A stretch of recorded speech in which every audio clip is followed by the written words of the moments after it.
पूर्णे सदा पूर्णे शंकर प्राणवल्लभे ज्ञान वैराग्य सिद्ध्यर्थम भिक्षां देहि च पार्वती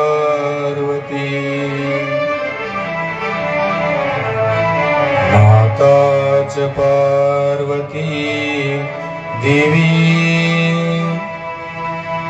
पिता देवो महेश्वरा बांधवा शिव भक्ताश्च स्वदेशो भुवनत्रयम्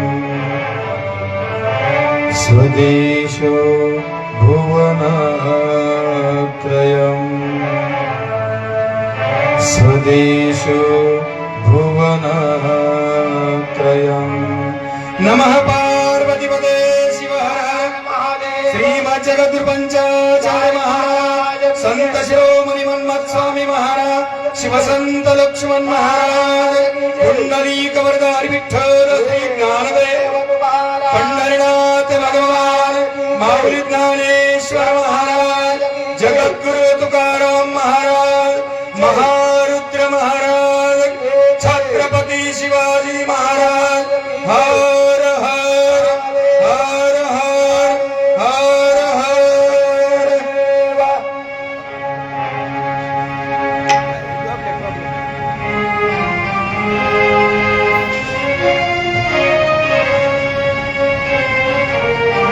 सांबय नमः पार्वतीपते शिव हर हर महादेव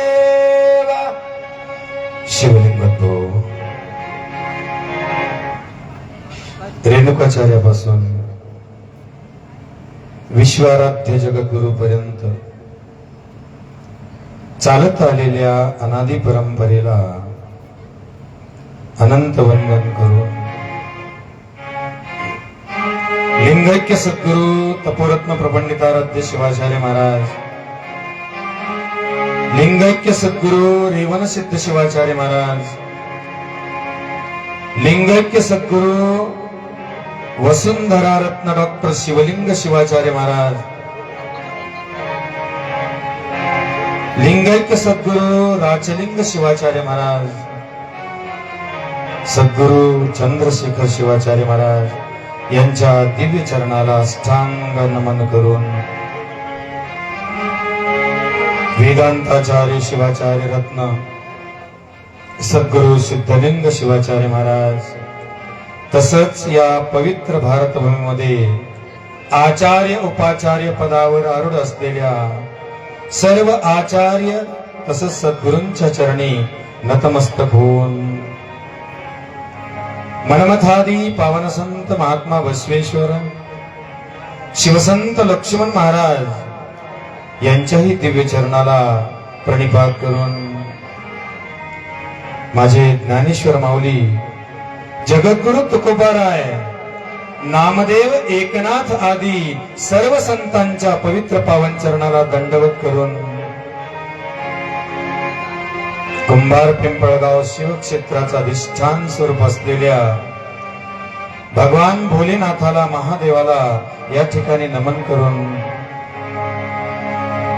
ज्या ठिकाणी आपण शिवकथेचं ज्ञानामृत पान करत आहात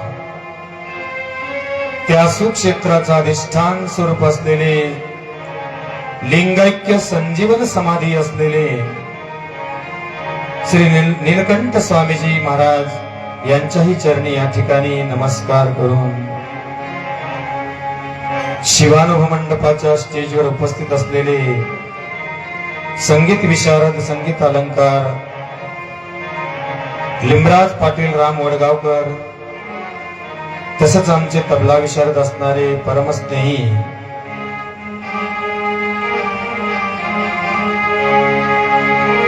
माऊली कोरडे ज्ञानेश्वर माऊली कोरडे स्टेजवर उपस्थित असलेले आमचे लक्ष्मण अप्पा चोखनफळे, पंचक्रोशीतून आलेली सर्व सद्भक्त मंडळी, त्यामध्ये गुणवान असणारी, सर्व गुण संपन्न असणारे गायक वादक असणारे, एकाचड एक पट्टीमध्ये असणारे माझ्या कुंभार पिंपळगावचे निवासी सर्व माझे स्नेही मंडळी, तसंच ग्रामस्थ असणारे सर्व मातृवर्ग आणि बांधववर्ग, या सर्वांच्या हृदयामधील चित्शक्तीला अभिवादन करून आजच्या या द्वितीय पुष्पसेवेला आपण सुरुवात करूया. जय शिवा जय शिवा जय शिवा जय महादेवा जय शिवा जय शिवा जय शिवा जय महादेवा जय शिवा जय शिवा जय शिवा जय महादेवा जय शिवा जय शिवा जय शिवा जय महादेवा जय शिवा जय शिवा जय शिवा जय महादेवा जय शिवा जय शिवा जय शिवा जय महादेवा जय शिवा जय शिवा जय शिवा जय महादेवा जय शिवा जय शिवा जय शिवा जय महादेवा जय शिवा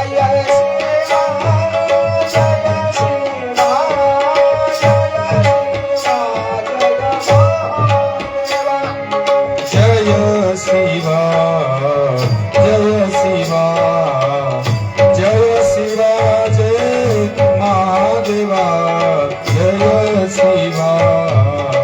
जय शिवा जय शिवा जय महादेवा जय शिवा जय शिवा जय शिवा जय महादेवा जय शिवा जय शिवा जय शिवा जय महादेवा जय शिवा जय हो जय शिवा जय महादेवा जय शिवा जय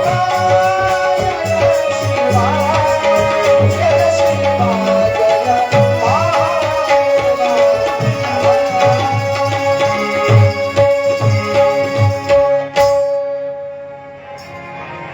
कालच्या सत्रामध्ये आम्ही शिवपुराणाचं रहस्य वदत असताना अंडजार श्वेतज्योतिखानीमधून जन्माला आलेला जीवात्मा, अष्टधा प्रकृती स्वरूप असणारा देह घेऊन आलेला, आस आणलेली, राजस्तामस सात्विक तीन अहंकारानं फुललेला, अहंता ममता यांनी ग्रासलेला आणि त्या जीवाला सन्मार्ग दाखवण्यासाठी आमच्या व्यास महर्षींनी 18 पुराणाची निर्मिती केलेली आणि त्यामधून शिवपुराणाचं असणारं रहस्य, जे देवराज नावाचा ब्राह्मण आणि त्यानंतर बिंदुक नावाचा ब्राह्मण आणि त्याची पत्नी चंचुला यांचं चारित्र्य आम्ही काल ऐकलं. सज्जन हो, एका पतिव्रतेनं, एका स्त्रीनं आपल्या पतीचा आणि उद्धार केला कालच्या रहस्यामध्ये. आमच्या ग्रंथकारांना सांगत असताना, रहस्य सांगत असताना सुरुवात केली की बाबा रे, मग असा हा असणार शिवकथा, शिवमहापुराण, मग कुठं ऐकावं? तर आमच्या ग्रंथकारानं सांगितलं सुंदर बाग असावी, सुंदर मंदिर असावं, किंवा सुंदर मठ असावा, किंवा गंगेचा तीर असावं, रमणीय अशी असणारी जागा, पवित्र अशी असणारी जागा, चैतन्य रूप असणारी जागा आणि त्या शिवानुभव मंडपासाठी आणि प्राप्त करावी आणि त्या ठिकाणी शिवकथा ठेवावी. कुठेही असणारी कथा किंवा कुठेही असणार दान, कुठेही असणार नामस्मरण किंवा जप हा काही अंशी फल कमी अधिक देतो सज्जनो. जसं की तुम्ही घरी असणार कुंटलभर दान करावं आणि मठ मंदिरामध्ये मुठभर दान करावं. घरी कुंटलभर दान केलेलं असावं आणि मठात मंदिरात गंगेच्या तीरावर मुठभर दान केलेलं अनंत पटीनं फळ देतं. सांगायचं तात्पर्य सज्जनो, या ठिकाणी चैतन्य आहे, मंदिराच्या ठिकाणी चैतन्य असतं. होम हवन शांती कर्म करून बसवलेली देवाची मूर्ती असते, ती माझ्या पांडुरंगाची असो किंवा माझ्या शिवाची असो.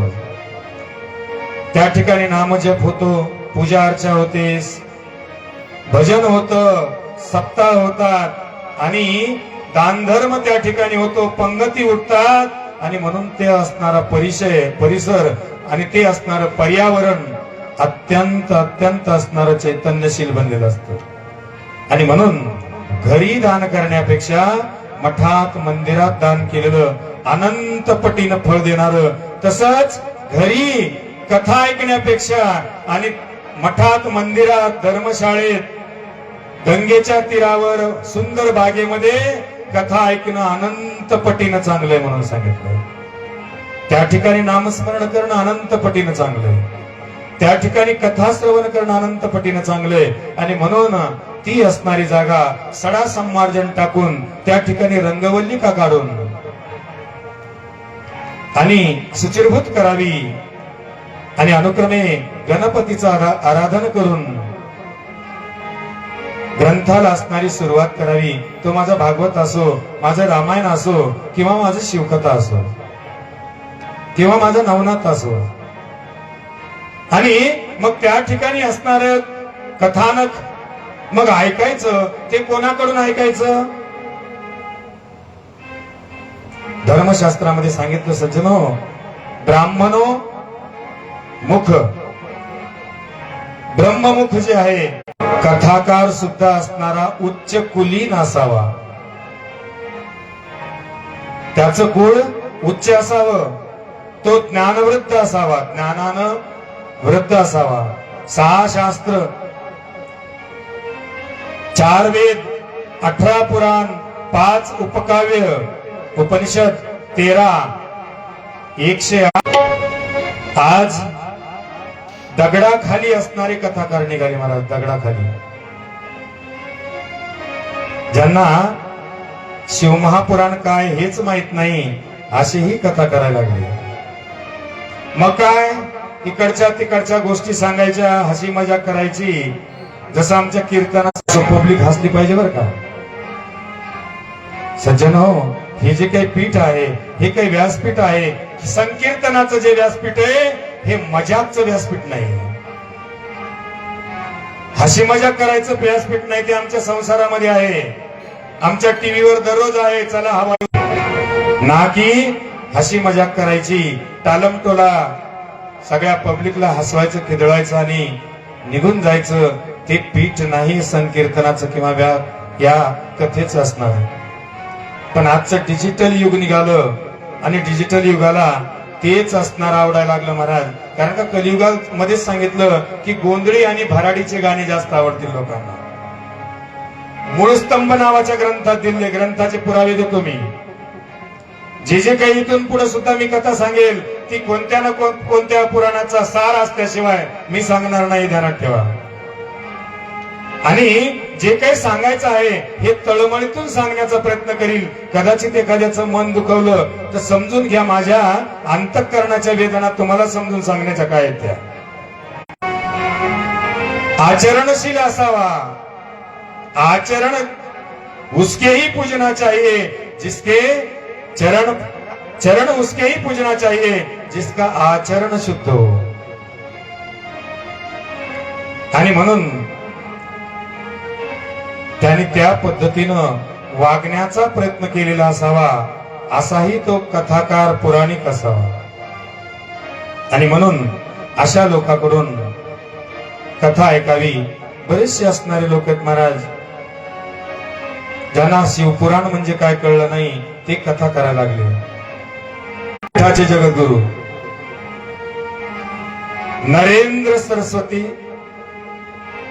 त्या करवीर पीठाच्या जगद्गुरूकडे गेला आणि गेल्याच्या नंतर समोर बसला. करवीर पीठामध्ये सगळं संस्कृत बोलल्या जातं महाराज. पूर्ण शिष्यमंडळ सुद्धा संस्कृत बोलतं कर्नाटकमध्ये. आणि मग अशा ठिकाणी हा पंडित गेला. कथाकार गुरुचं आणि त्या खडावाचं अंतर कमीत कमी 5 ते 10 फूट लांब होतं, कारण का कोणालाच जवळून दर्शन देत नव्हते ते. आणि मग यांनी खडावाचं दर्शन घेतलं. जे काही शिष्यमंडळ होतं सोबतचं, गायक वादक मंडळी बसली. आणि मग त्यांनी विचारलं आपलं गाव. त्यांनी गाव सांगितलं महाराज. मग गाव विचारल्याबरोबर त्यांनी पुढचं सगळं सांगायला सुरुवात केलं. मी अमुक एक 700 कथा केल्या आणि 700 कथा केल्या आणि जवळपास 16 भाषेमध्ये केल्या. किती भाषेमध्ये केल्या? 16 भाषामध्ये कथा केली. आणि म्हणून ती बढाई असणारी जगद्गुरूला सांगायला सुरुवात केली. पण सज्जन हो, उथळ पाण्याला खळखळाट फार असतो, हे ध्यानात ठेवायचं. कधी ज्ञान अपुरं असलं की त्याची उत्कंठा जास्त असते. आणि ज्याच्याजवळ अपुरं ज्ञान आहे त्याच्यामध्ये अहंकार असतो आणि ताठा असतो. तद्वत्या न्यायानं ज्ञानाचा महोसागर महोदधी असलेले जगद्गुरु असणारे स्मित हास्य केलं महाराज. सांगितलं आपण 700 कथा केल्या. म्हटले हो महाराज, 700 कथा केल्या आणि 16 भाषेमध्ये केल्या. त्यावेळेस त्या जगद्गुरूनं फक्त एक प्रश्न विचारला. म्हटले महाराज, नेमकं शिवपुराण म्हणजे काय आम्हाला सांगा. काय प्रश्न विचारला? कथाकाराला, ज्यांच्या 700च्या पुढे कथा झाल्या त्या कथाकाराला जगद्गुरूंनी नरेंद्र सरस्वतीजी होते आणि आज बी आहेत. करवीर पीठ वैष्णव संप्रदायाचे जगद्गुरु. एक वेगळी विभूती महाराज, महान विभूती ती. आणि अशा जगद्गुरूंना स्मित हास्य केलं आणि विचारलं नेमकं शिवपुराण म्हणजे काय आम्हाला सांगा. जसं शिवपुराण म्हणजे काय प्रश्न विचारल्याबरोबर इकडं अंगातून घाम सुटला महाराज. घाम सुटला की वेदांत पंडित असणाऱ्या ज्ञानाचा सागर असलेल्या महात्म्याला आपण काय म्हणून समजून सांगायचं शिवपुराण म्हणजे काय. कारण का अहंकाराचा नायनाट लवकर होतो महाराज. आणि मग घाम फुटला आणि मग सांगितलं मग शिव महापुराण म्हणजे काय. एक शिव पार्वतीचं लग्न, गणपतीचा जन्म, कार्तिकाचा जन्म, वीरभद्राचा जन्म. तेवढं बोलले. पुढचं बोलण्याच्या अगोदर ते जगद्गुरूंनी सांगितलं बस कळलं आम्हाला तुमचं ज्ञान काय आहे. कळलं तुमचं ज्ञान काय आहे ते आम्हाला कळलं. त्यांनी सांगितलं महाराज 16 भाषेमध्ये आणि कथा करण्यापेक्षा फक्त एकाच भाषेवर प्रभुत्व ठेवून कथा करा. आणि शिवमहापुराण नुसतं शिव पार्वतीचा विवाह, गणपतीचा कार्तिकाचा जन्म याला म्हणत नाहीत. ह्या त्या ग्रंथातल्या लीला झाल्या. ह्या त्या ग्रंथामध्ये असणाऱ्या लीला झाल्या.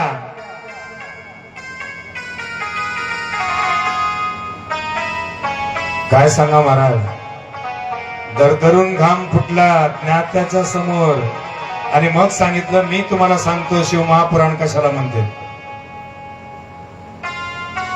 ज्या पुराणामध्ये 7 कोटी मंत्रामध्ये सर्वात श्रेष्ठ असणारा जो मंत्र आहे, पंचाक्षरी आणि षडाक्षरी, त्या मंत्राची सखोल माहिती, प्रत्येक अक्षरासहित माहिती ज्या ग्रंथात आहे त्याला शिवमहापुराण म्हणावं. ज्ञानानं सांगितलं, जगद्गुरूनं सांगितलं, अपुरं ज्ञान घेऊन फिरू नका महाराज. अंधाने धरले अंधा. एका शिष्याला वाटलं गुरु करावा आणि आंधळा गुरु केला आणि आंधळ्याच्या मागे चालायला लागला. खड्ड्यात पडल्याशिवाय राहणार नाहीत. सज्जन हो, ध्यानात ठेवा. आणि म्हणून यांचे लटपटले, चक्के पंजे ढिले झाले. सांगितलं, बरं महाराज मला पुढचा कार्यक्रम आहे, चलतो मी. त्यांनी सांगितलं, अवश्य निघा, पण मी सांगितलेलं लक्षात ठेवा.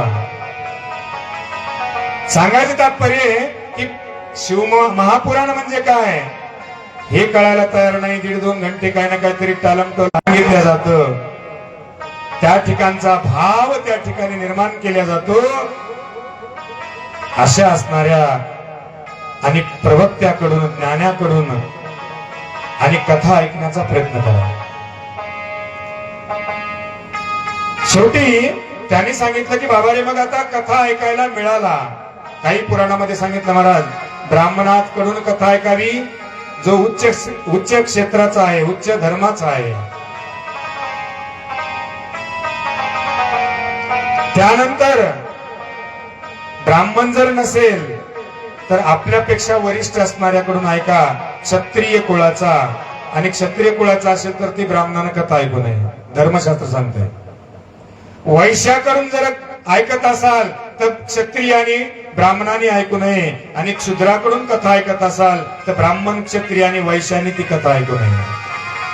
नमः पार्वतीपते शिव हर हर महादेव. आणि अशा पद्धतीनं कथा ऐकायला सुरुवात करावी. पण कथा ऐकावी कशी? अशा पद्धतीनं कथा श्रवण करायची. श्रवण, कीर्तन आणि मन निधिध्यासन. श्रवण, मनन आणि निधिध्यासन 3 रूप आमच्या ग्रंथानं सांगितले की 3 पद्धतीनं असणार.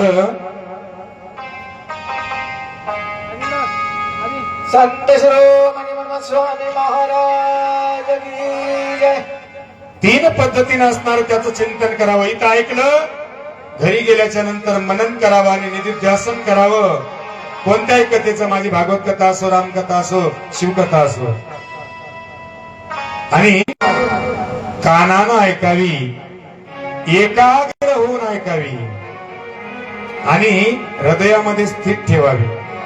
कानी ठेवोनी याम. कानी ठेवोनी याम. कानी ठेवणी कानी ठेवोनी याम.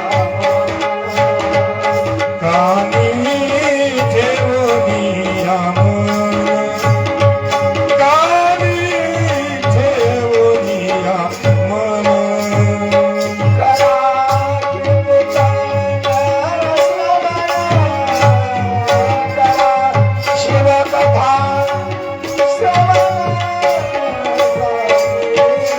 ठेवणी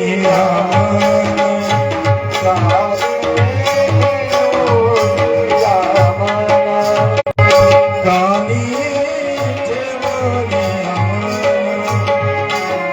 कानी ठेवणी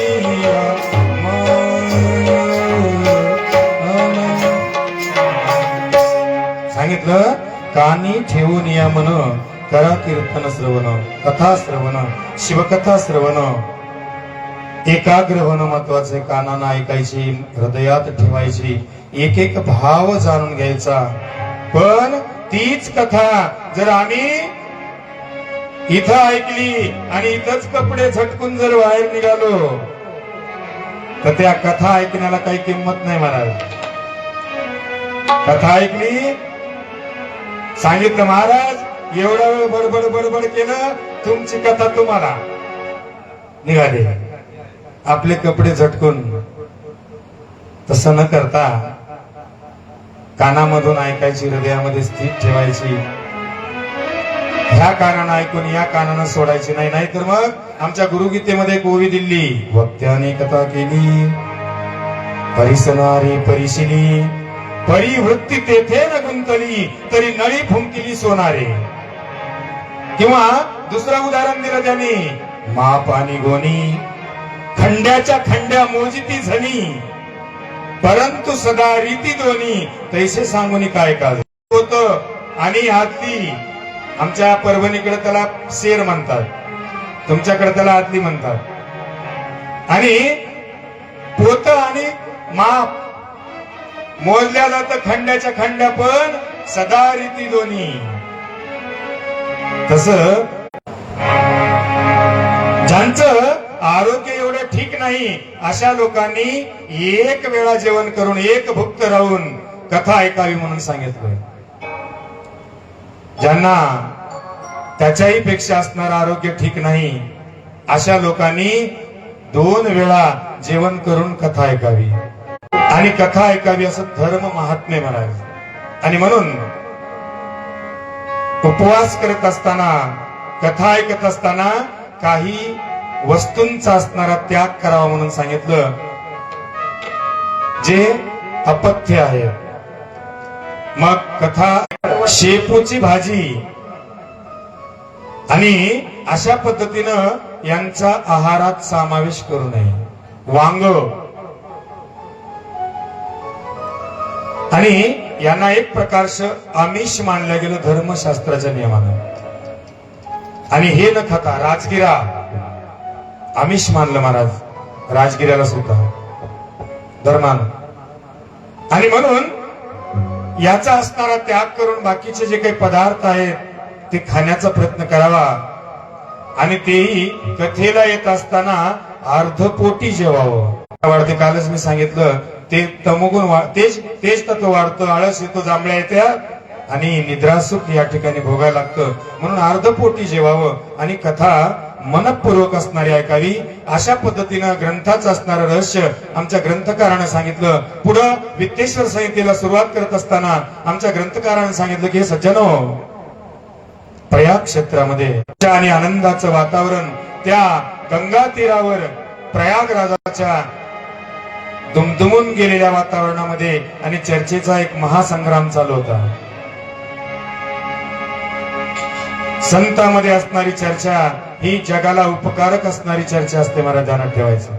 आणि आमच्या तुमच्यासारखे भेटले की मग एखादा व्यापारी भेटला की मग म्हणतो काय, अमुक सध्या साखरेचे काय भाव आहेत, तेलाचे काय भाव आहेत सध्या, आणि गहू काय भाव आहेत, त्याच्या क्षेत्राचा असणारा विचारपूस करत असतो.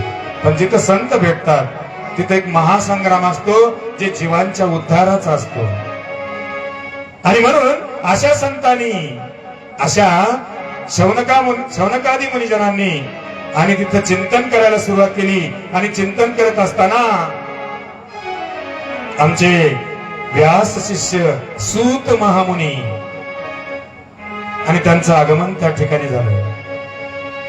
जसं आगमन झालं तसं जी काही बसलेली सर्व मंडळी होती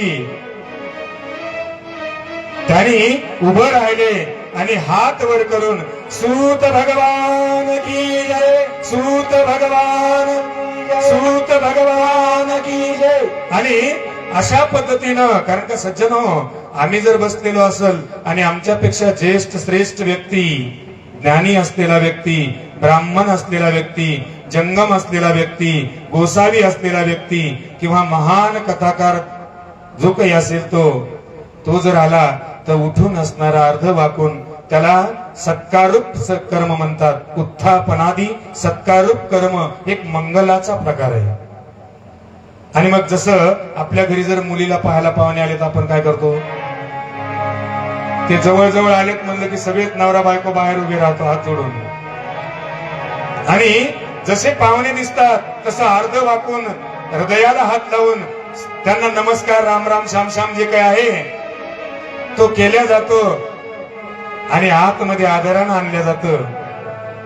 म्हणजे सांगायचं तात्पर्य की तसं अशा कथेमध्ये, कीर्तनामध्ये आणि महान व्याख्यानामध्ये जर असे कोणी महात्मे आले तर धर्मशास्त्र सांगतं त्यांचा आदर करावा आणि त्यांचा जयघोष करावा उभं राहून. जसं आम्ही शाळेमध्ये गेल्याच्या नंतर गुरुजी जर आले, आता सर म्हणायला लागले ते,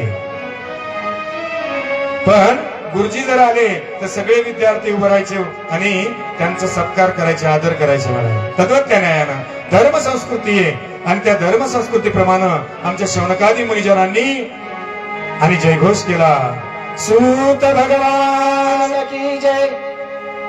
सुतारी असणारं सगळ्यांचं आदर ग्रहण केला आणि ग्रहण करून या सगळ्या सौनकादी मुनिजनांनी आमच्या सुताला एक उच्चासन दिलं महाराज. कारण का आपल्यापेक्षा ज्येष्ठ आणि श्रेष्ठ व्यक्ती असेल तर तो आपल्यापेक्षा खालच्या आसनावर कधीच बसलेला नसावा. आपल्यापेक्षा अर्धा इंच, 1 इंच, 2 इंच असणार त्याचं आसन श्रेष्ठ असावं. कारण का तो ज्ञानी आहे, जगावर उपकार करतोय, धर्म प्रसार करतोय. तो ब्राह्मण असेल, गोसावी असेल, जंगम असेल किंवा कोणी कीर्तनकार, कथाकार असेल.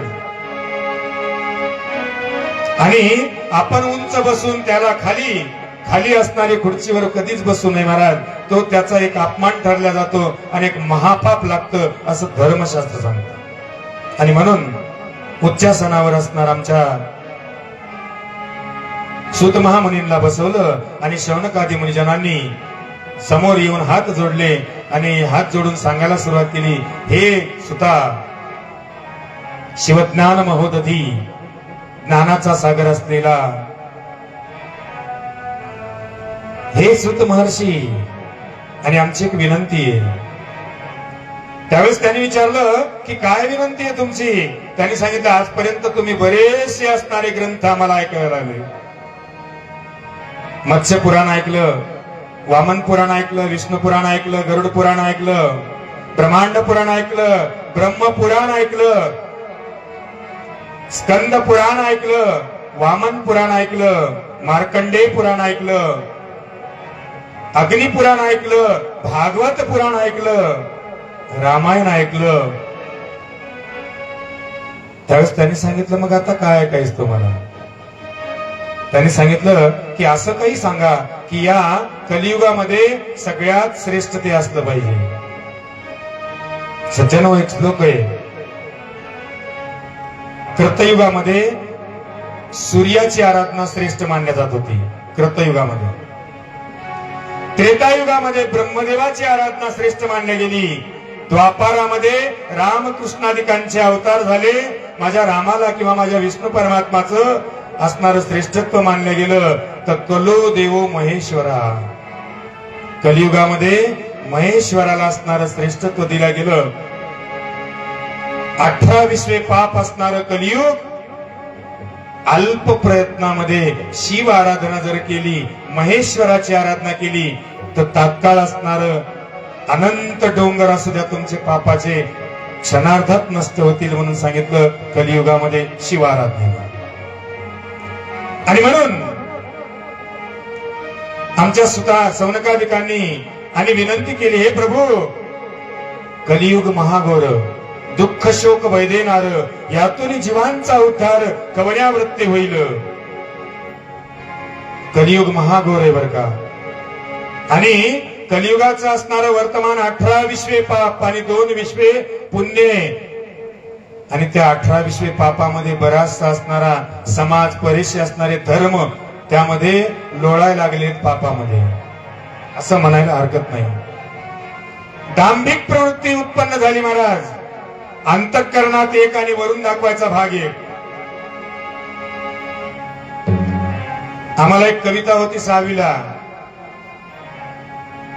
उभार आहे एके चरणी, धरणी ते धरुणिया, तपश्चर्या वाटे करीत जणू डोळे मिटुनिया.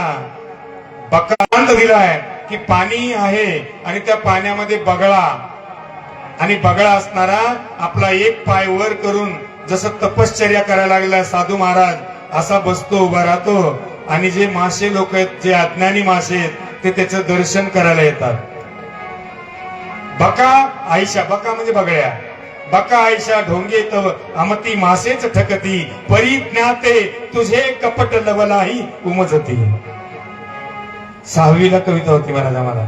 आणि मग त्या ठिकाणी सांगितलं की जे काही अज्ञानी लोक आहेत तेच तुमच्याकडून ठकल्या जातात, ज्ञानी ठकल्या जात नाहीत बरं का. आणि हे असं सोंगाचं पांघरून घेणारे बरेचसे जन्माला आलेत महाराज. सध्या तुम्हाला 2-4 महिन्यामध्ये ऐकायला बरंच काही भेटलं असेल. ज्यांनी अत्याचार केले, स्त्रियावर अत्याचार, लेकरावर अत्याचार आणि म्हणायला महाराज बनले, धिक्कार असो त्या महाराजपणाचा महाराज. सज्जनो, जग जर तुमच्याकडं ज्ञान या दृष्टीनं बघतं तर तुमची बी लायकी त्या ज्ञानानं वागण्याची असणं महत्वाचे महाराज. हेच मला सांगायचंय. हर हर महादेव. आणि म्हणून अशा असणाऱ्या कलियुगामध्ये अंगावर पांघरून एक आणि अंतःकरणातलं विचार एक आहेत महाराज. इकडं भजन करायचं आणि अंतःकरण प्रवृत्तीमध्ये मळ निर्माण करायचा. भंजन आहे महाराज. भजन या शब्दाचा अर्थ भंजन आहे, क्रांती. आणि ते भजन कशासाठी आहे? आमच्या संतांनी दिलेलं जे वाङ्मय आहे त्या वाङ्मयातून काय अर्थ आहे त्या अर्थामध्ये त्या अभंगामध्ये रममान होऊन आणि ते अभंग गायन करणं याला भजन म्हणायचे. पण त्या ठिकाणी असणारी वृत्ती आमची गुंतल्या गेली पाहिजे आणि त्याचा अनुकरण आम्हाला करता आलं पाहिजे, त्यावेळेस ती भक्ती आहे महाराज. पण कलियुगामध्ये असणार 18 विश्वे पाप सांगितल्यामुळं आणि पापाचं असणार प्राकाट्य अधिक प्रमाणात उत्पन्न व्हायला लागलं आणि अधिक प्रमाणात उत्पन्न होत असल्यामुळं निसर्गानं सुद्धा समतोल बिघडला. उन्हाळ्यात पाऊस पडायला, त्याचं प्रमुख कारण काय? आम्ही सर्वजण आहोत, सर्व धर्मीय आहोत. ज्यांचं आचरण बदललं, तप बदललं, साधना बदलली, निसर्गाने नियम बदलून टाकला. सज्जनो, एक वेळ असा होता की पूर्ण ब्रह्मांडामध्ये आणि अन्न करून त्राही त्राही गाजलेलं काम होतं. त्यावेळेस शांकभरी नावाची माता पार्वतीचा 8वा अवतार, त्याला शांभवी सुद्धा म्हटलं जातं, तिनं अवतार धारण करून पतिव्रतेनं आणि सगळ्या जगाचं भरण पोषण केलं महाराज. त्यावेळेस संत महामुनी होते जगामध्ये आणि दुःख पडलेलं होतं. माझ्या अनुसयेला असणारं आणि भात शिजवला, तुम्हाला बाकी सगळंच माहिती, पातिव्रतेचं पराक्रम असणारा आणि ते सामर्थ्य असणारं ज्यावेळेस प्राप्त होतं त्यावेळेस हे असणार ढग, संकटाचे ढग दूर होतात. तुमची जर साधना, मी कालच सांगितलं की घराचा प्रमुख व्यक्ती आहे तो साधना करणारा असला पाहिजे. पण आमचे लोक काय करतात? सगळं बायकोला गुत्त दिलं म्हणतात. मग तूच कर, देवपूजा कर, नामस्मरण कर, भजनाला जाय, सगळीकडे मंदिरात जाय, कोणतं व्रत धर. पण घराचा महापुरुष, घराचा पुरुष, जे घराचं छत्र आहे ते जर प्रबळ असेल तर आत वाशे फिरत नाही, ते ध्यानात ठेवा. आणि म्हणून अशा लोकांनी असू द्या, त्यांना भरपूर कामं, पण त्यांनी साधना करावी हे आमचं शिवपुराण सांगतं. आणि अशा लोकांकडून आणि साधना रूपानं जर कार्य झालं, भजन झालं, पूजन झालं, भक्ती झाली तर त्या ठिकाणी मोठमोठाले संकट सुद्धा दूर होण्याची ताकद आहे महाराज. आज भारतावर मोठं संकट आहे, तरी पण भारत त्यामधून तरुण चाललाय. अनेक संत आहेत महाराज, अनेक असणारे महापुरुष आहेत माझ्या पवित्र भारत भूमीमध्ये, त्याच फळ आहे असं समजावं लागेल. आणि म्हणून अशा असणाऱ्या कलियुगामध्ये आणि लोक पाप करायलेत बर का सुता. प्रत्येकानं धर्म सोडला. सूत महामुनीला शौनकादी सांगायला लागले, अनेकांनी धर्म सोडला. आहार विहार संपर्क आणि भाषण, आहार निद्रा भयमैथुनमच, मी कालच सांगितलं तुम्हाला. तो आहार बदलला महाराज.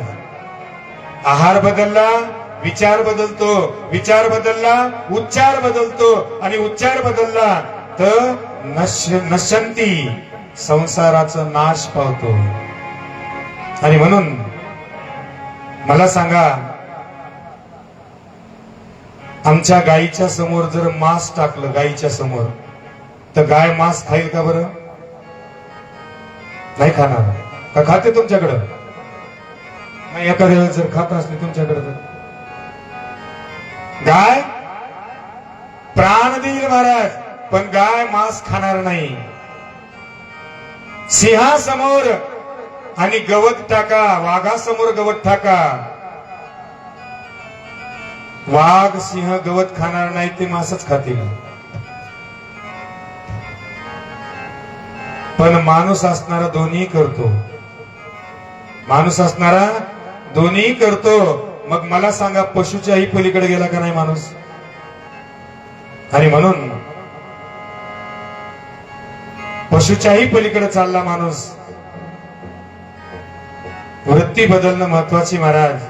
आणि हेच समजून सांगण्यासाठी शिवकथा आहे महाराज. आणि म्हणून या ठिकाणी अशा असणाऱ्या लोकांनी धर्म असणारा विसरले, अधर्मानं वागायला लागले. ब्राह्मणांनी धर्म विसरले. आमचे सूत महामुनीला शौनकादी सांगायले शिवमहापुराण ग्रंथामधून. स्नान संध्या विसरले. क्षत्रिय धर्माचे लोक क्षत्रिय धर्म विसरले. वैश्य लोक वैश्याचा धर्म विसरले. तर क्षुद्रांनी क्षुद्राचा धर्म विसरले म्हणून सांगितलं. स्त्रियांनी पातिव्रता धर्म विसरला म्हणून सांगितलं. हे सुद्धा खूप अमंगल पुढे दिसायला रे, खूप अमंगल पुढे दिसायला लागले. की जेणेकरून जीवाची घालमेल व्हायला लागली, श्वासाची घालमेल व्हायली, की पुढं काय अजून होईल असं, किती विपरीत घडेल असं आम्हाला वाटायला लागले. कृपा करून हे अमंगल रोखण्यासाठी आणि काहीतरी असणारा उपाय सांगा. कारण का स्त्रियांनी आपला धर्म बदलला.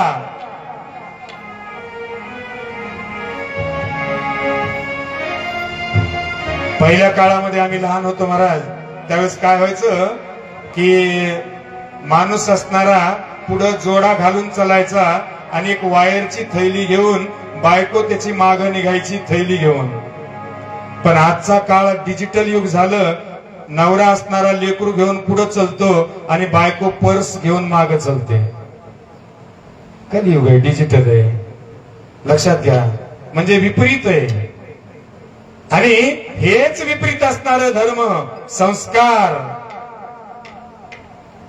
आणि आमच्यावर लादण्यासाठी संतांनी आटापिटा केला महाराज.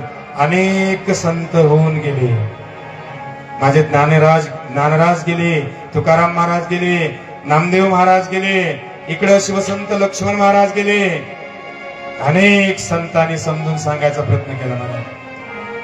आणि त्याच पद्धतीनं अमंगल असणार सुमंगल करण्याचा त्यांनी प्रयत्न केला.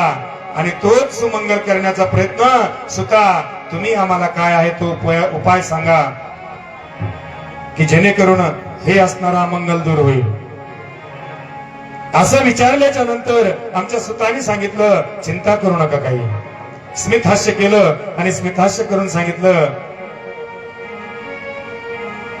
अप्रतिम असणारा उपाय. कलो देवो महेश्वर, हा कलियुगामध्ये महेश्वराची आराधना आणि तात्काळ सिद्धी देणार हे व्रत आहे, फळ आहे महाराज.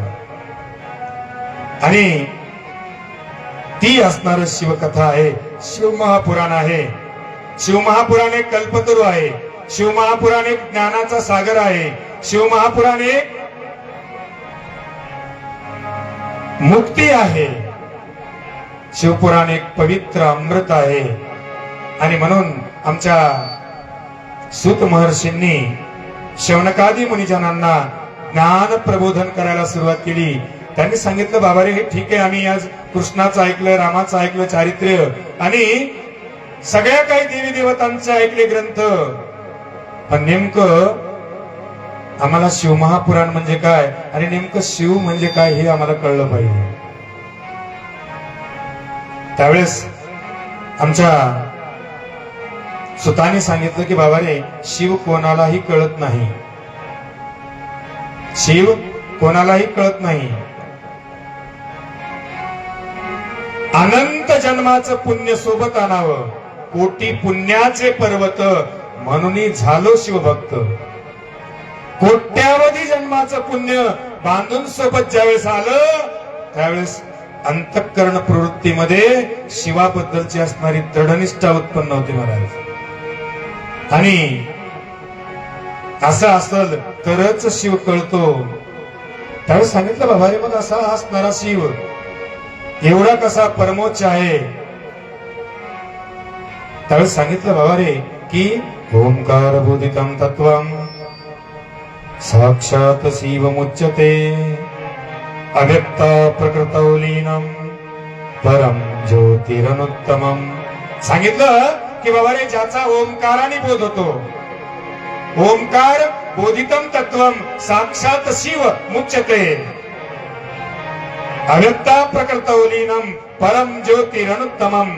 जो व्यक्त आणि अव्यक्ताच्याही पलीकडे आहे. अव्यक्त चित्तासी येऊ जाता बळे कष्टा प्रति गेले उपासक. सांगितलं की अव्यक्त जे आहे, व्यक्तही करता येत नाही, पाहायला गेलं तर अनंत विराट आहे, तर पाहायला गेलं तर सूक्ष्मात सूक्ष्म आहे. आणि तो प्रत्येकाच्या हृदयात आहे, प्रत्येकाच्या शरीरात आहे महाराज. लक्षात ठेवा, हत्तीच्याही शरीरात तो आहे, आणि मुंगीपेक्षा लहान असलेल्या डासाच्या चिलटाच्या शरीरातही तो आहे. आणि तो जर या शरीरातून निघून गेला, शिव या शरीरातून शिव निघून गेला, तर त्या शरीराला शव म्हणतात महाराज. शव, शव म्हणजे प्रेत.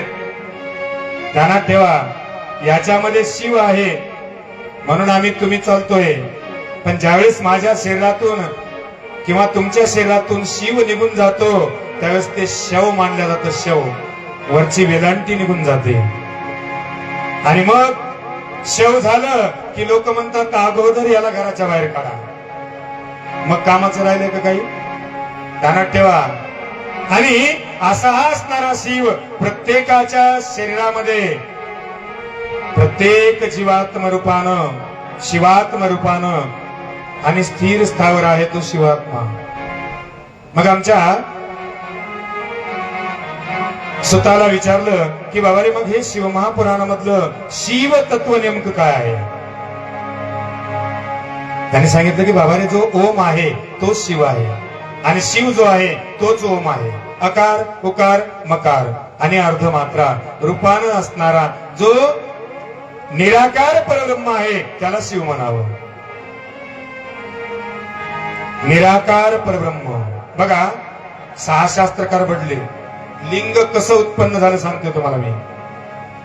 लिंग कसं मानलं गेलं आणि निराकार परब्रह्म सर्वात श्रेष्ठ असणारं लिंग का मानलं गेलं?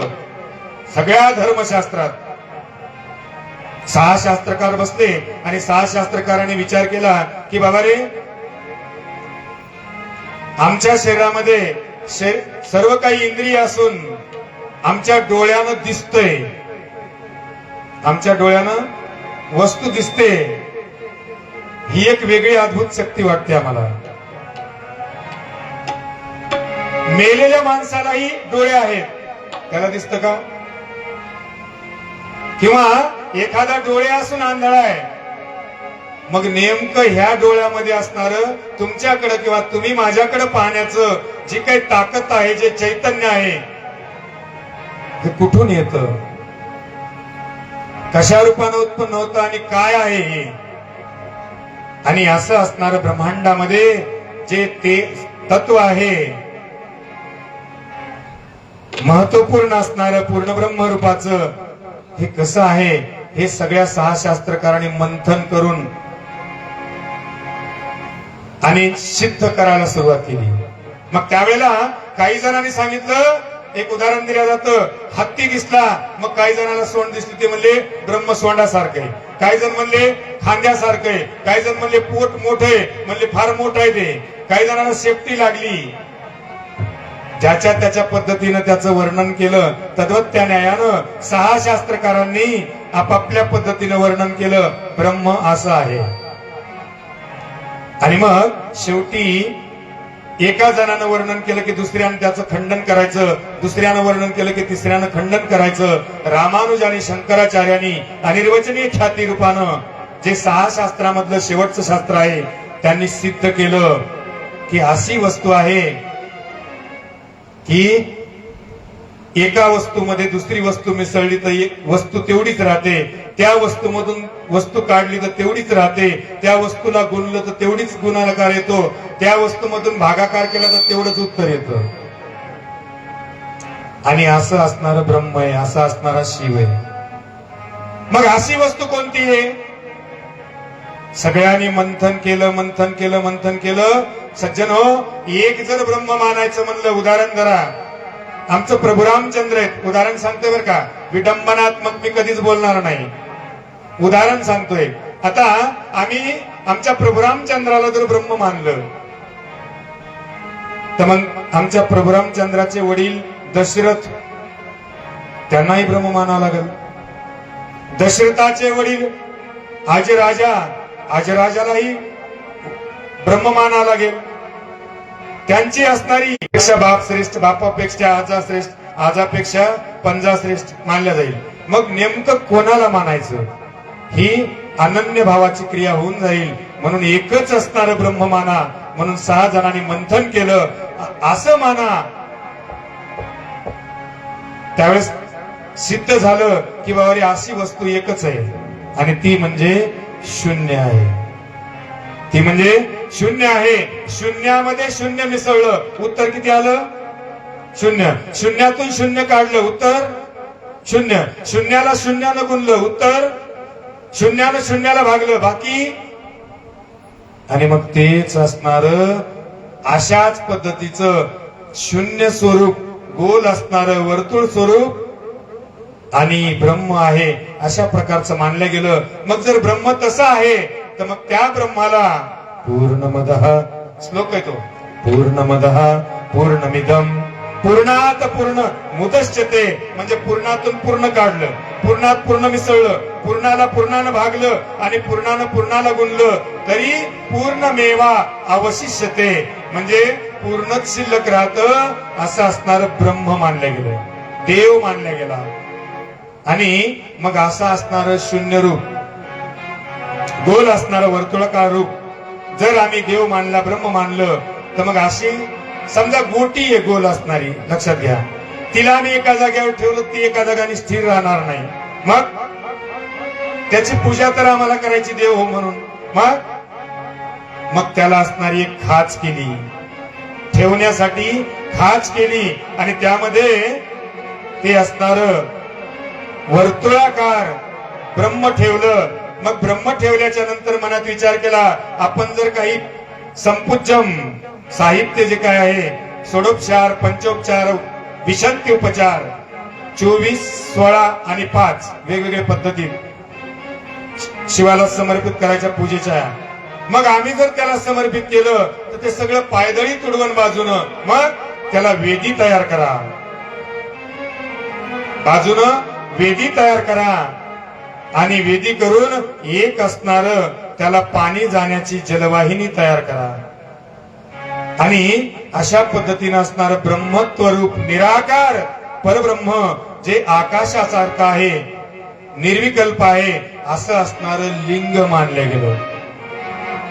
आणि मग असं हे लिंग असणार कोणालाही कळलं का? नाही महाराज, कोणाला नाही कळत. आमच्या ते कळण्यासाठी संताची आवश्यकता आहे, ते कळण्यासाठी गुरुची आवश्यकता आहे, ते कळण्यासाठी ब्राह्मणाची आवश्यकता आहे, ते कळण्यासाठी जंगमाची आवश्यकता आहे, ते कळण्यासाठी आणि विद्वान महात्म्याची आवश्यकता आहे महाराज. कोणालाही कळणार नाही, कारण का लिंग आमच्या विष्णू परमात्मा आणि ब्रह्मदेवाला कळला नाही. ज्यावेळेला विष्णू परमात्मा आणि ब्रह्मदेव जन्माला, आता उत्पत्ती सांगतो पहिलेपासून मी, लक्षात घ्या. पूर्वकल्पांतीश्वर स्थावर जंगमात्मक चराचर करुणी माया शक्तियोगे संहार आत्मत्रिविराम पावला. भगवान शिव असणारा अनंत प्रलय केले, माया प्रलय केले आणि सगळ्या जगाचा असणारा नाश करून एकटेच राहिले. पूर्वकल्पांतीश्वर स्थावर जंगमात्मक चराचर करुणी माया शक्तियोगे संहार आत्मत्रिविराम पावला. तई प्रणोदक निधीतून पुन्हा करावी सृष्टी उत्पन्न ऐशी बुद्धी तया लागून उत्पन्न झाली ते देवा. आणि स्वस्वरूपामध्ये रममान असणाऱ्या भगवान शिवाला आणि चक्राप्रमाणे रहाट गाडग्याप्रमाणे उत्पत्ती स्थितीलय या जीवांचं करावं अशा प्रकारची उत्कंठा निर्माण झाली, इच्छा उत्पन्न झाली. आणि तिथून पुढं पूर्वकल्पांतीश्वर स्थावर जंगमात्मक चराचर करुणी माया शक्ती संहार आत्मत्रिविराम पावला. तई प्रणोदक निधीतून पुन्हा करावी सृष्टी उत्पन्न ऐशी बुद्धी तया लागून उत्पन्न झाली ते देवा. अहंस पूर्ण रूप शक्ती. कधीही आम्ही ज्या वेळेला विचार करतो त्यावेळेस आमच्या बेंबीमध्ये परा नावाची वाचा असते, तिथं त्याचं मंथन पहिल्यानं होतं सुरुवात. तिथून पश्चंती नावाची हृदयात असते, मध्यमा नावाची कंठात असते, तर वैखरी नावाची बोलण्याची असते. आणि मग त्यावेळेला मंथन झालं, उत्स्फुरण झालं, अहंस्फुरण रूप शक्ती. अहंस्फुरण झालं की मी आता ही सृष्टीचा व्यापार करणार, उत्पत्ती स्थिती लय, जीवांना जन्म देणार, पालन करणार आणि मारणार. आणि अशा पद्धतीची उत्कंठा निर्माण झाली. अहंस्फुरण रूप शक्ती. शक्ती म्हणजे पार्वती. अहंस्फुरण रूप शक्ती जनन पाऊली निगुती. भगवान शिवानी पार्वतीचं अर्ध स्वरूप आहे महाराज. शिव आणि शक्ती अर्धांग आहे. वामांगी पार्वती, वामांगी रुक्माई. ध्यानात ठेवा. कुठे आहे ती? डाव्या बाजूला आहे. पत्नी कोण्या बाजूला आहे? डाव्या बाजूला आहे. वामांगी पार्वती, वामांगी रुक्माई. तद्वत्यानं शिवापासून उत्स्फुरण झालं अहंस्फुरण रूप शक्ती. जनन पाऊली निगुती. त्यातून सत्वगुणी श्रीपती विष्णू उत्पन्न झाला. आणि मग ती असणारी शक्ती रूप पार्वती उत्पन्न झाली. आणि पार्वतीच्या डाव्या भुजापासून माझ्या विष्णू परमात्माची उत्पत्ती झाली. म्हणून शिव महापुराण सांगतो अहंस्फुरण रूप शक्ती जनन पाऊली निगुती. त्यातून सत्वगुणी श्रीपती विष्णू उत्पन्न झाला. तो वैकुंठ भूषण शेषैनी निद्रिस्त असता नाभीतुनी बेबीतून कमल उद्भवले फुलणी. त्यातून ब्रह्मा निपजला. आणि मग आमच्या विष्णू परमात्माच्या शयनावर झोपलेले असताना त्यांच्या बेंबीमधून कमल उत्पन्न झालं आणि तिथून ब्रह्मदेव उत्पन्न झाला. अनुक्रमे ब्रह्मदेवानं 10 मानसपुत्र निर्माण केले. त्यामध्ये कश्यप नावाचे ऋषी आणि कश्यपापासून सगळी असणारी प्रजा जी दिसती आम्हाला, गवत, धान्य, पशु, पक्षी जे जे आहेत, पाण्यातले सरपटणारे, दूध देणारे, हिस्त्र पशु, सर्व असणारे जे आहे हे सगळं कश्यप ऋषी पासून पुढे उत्पन्न झालं. आणि अशा पद्धतीनं सांगत असताना विष्णू आणि ब्रह्मदेव, विष्णू परमात्मा आणि ब्रह्मदेव, ज्यावेळेस ब्रह्मदेव जन्माला आला त्याला वाटलं मीच या सृष्टीचा करता आहे. आणि त्याने टाव फोडला, मी या सृष्टीचा करताय, मी या सृष्टीचा करताय. विष्णू परमात्मा जागे झाले, सांगितलं मूर्खा तू कुठून उत्पन्न झालास मी तुला सांगतो. तू माझ्या नाभी कमलातून उत्पन्न झालास, बेंबीतून उत्पन्न झालास. आणि तू ज्येष्ठ श्रेष्ठ मानतो स्वतःला, मी सृष्टीचा करताय. विष्णू परमात्माने सांगितलं. दोघांमध्ये द्वंद्व चालू झालं. द्वंद्व एवढं शिगेला पोहोचलं की वादाचा विवाद निर्माण झाला आणि तर्काचा कुतर्क निर्माण झाला आणि कुतर्क तयार होऊन विवाद तयार होऊन युद्धाला तोंड फुटलं. तेवढ्यात भगवान शिवानं विचार केला की यांच्यामध्ये जाणं आमचं महत्वाचं आहे. दोघांचे भांडणं लागल्यावर कोण ना कोणतरी सोडवायला जातं का नाही? शेजारी पाजारी कोण ना कोणतरी समजदार माणूस कोणाला ऐकत का भांडण करणारे नाही, तिथं समजदार लागतो. आणि मग भगवान शिव असणारा विचार केला आणि दोघांच्या मध्ये स्तंभ रूपानं लिंग रूपानं उत्पन्न झाले.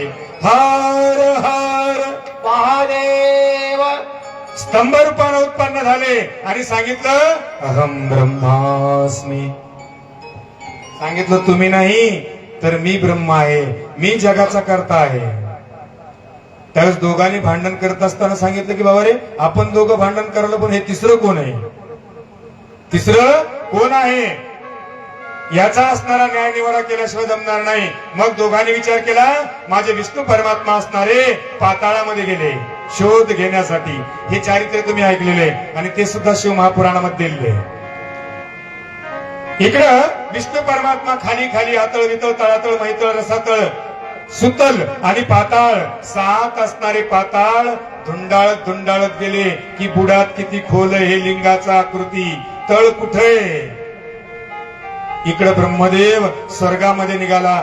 भूस्वर्गापासून ज्योतिष स्वर्गापर्यंत 21 स्वर्ग मानल्या जातात आणि अशा पद्धतीने तो वर जायला लागला. इकडे विष्णू परमात्मा खाली गेले पाताळामध्ये आणि पाताळामध्ये गेल्याच्या नंतर बराचसा काळ निघून गेला.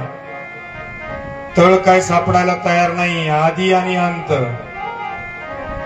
शेवटी मनामध्ये उद्विग्नता निर्माण झाली. अजून किती खोल असेल, अजून किती खोल असेल. त्यावेळेला तिथं गुरं राखणारा एक मुलगा भेटला. मुलगा काय सांगतोय मुला इकडे. तो मुलगा असणारा जवळ आला. गोरक्षक गायी राखत होता. त्याने सांगितलं बोला महात्मन काय म्हणता. याने सांगितलं हे अजून किती खोल आहे रे. याने त्यांच्याकडे पाहिलं. त्या मुलानं सांगितलं का हो आपण कोण. याने सांगितलं तू मला ओळखला नाहीस, मी विष्णू परमात्मा. त्यावेळेस त्या मुलानं असणार खाली बघितलं, हसला थोडा. सांगितलं काय म्हणला तुम्ही कोण. अरे मी विष्णू परमात्मा, तू ओळखलं नाहीस का. त्यावेळेस परत तिकडं पाहिलं आणि छोट पोरग होतं ते. त्यांनी असं वर करून पाहिलं. सांगितलं माझ्या काय लक्षात आलं नाही, तुम्ही काय म्हणता, काय नाव तुमचं. अरे मी विष्णू परमात्मा. त्यावेळेस आमच्या मुलानं सांगितलं ठीक आहे काय हरकत नाही, पण कितव्या नंबरचे तुम्ही. मुलानं विचारलं कितव्या नंबरचे. त्यावेळेस सांगितलं असं का बोलतोस. त्याने सांगितलं याच्यासाठी सांगितलं की तुमच्यासारखे विष्णू परमात्मा अनंत. मग आता नेमकं काय करू. याने सांगितलं अहंकारानं माझ्या शिवाच्या मंदिरात कधीच जाता येत नाही महाराज. त्याच्या चौकटी लहान मुद्दाम करून ठेवल्या.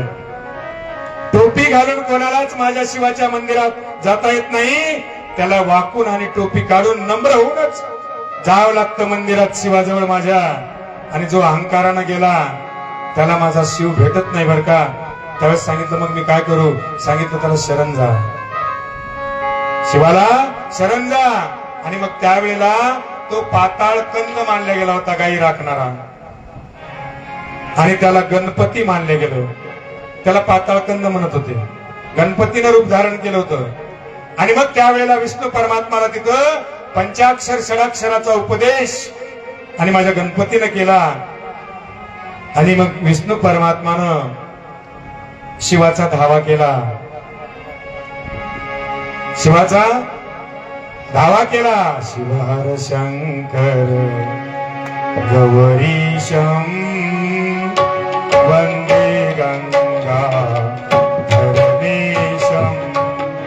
शिवहर शंकर गौरीशम वंदे गंगा धरणीशम.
पावन तव शरणं पतितो द्वारक तव शरणं पतिता पावन तव शरणं पतितो द्वारक तव शरणं परात्पर पार्वती प्रिया पुराण पुरुषा तव शरणं शिवहर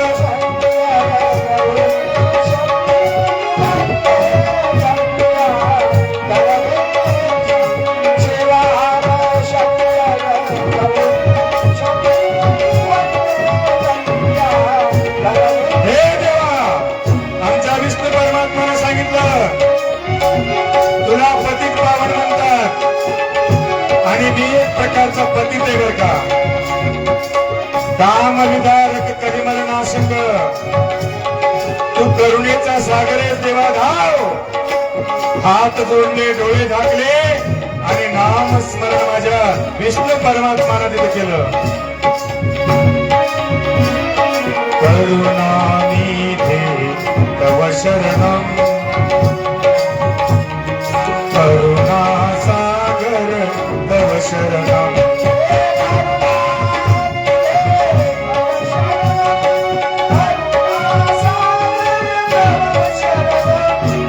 कामविदारक कलिमलनाशक कपालमाला तव शरणं शिवहर शंकर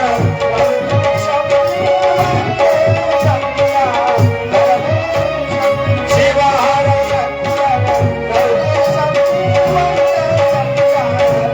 ओ शिवहर शंकर नवरीशं वन्दे गंगाधरेशं वन्दे गंगाधरेशं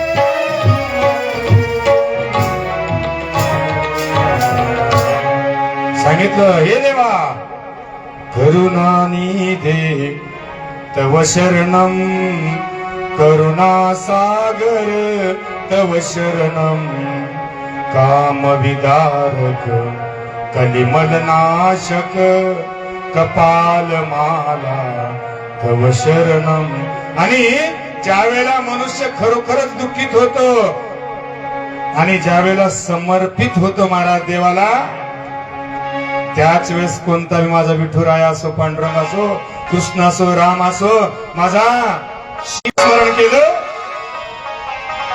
भगवान शिवानं त्या शिवपिंडी मधून उत्पन्न झाले आणि स्पर्श केला सांगितलं उठ विष्णू परमात्मा उठा हे हरी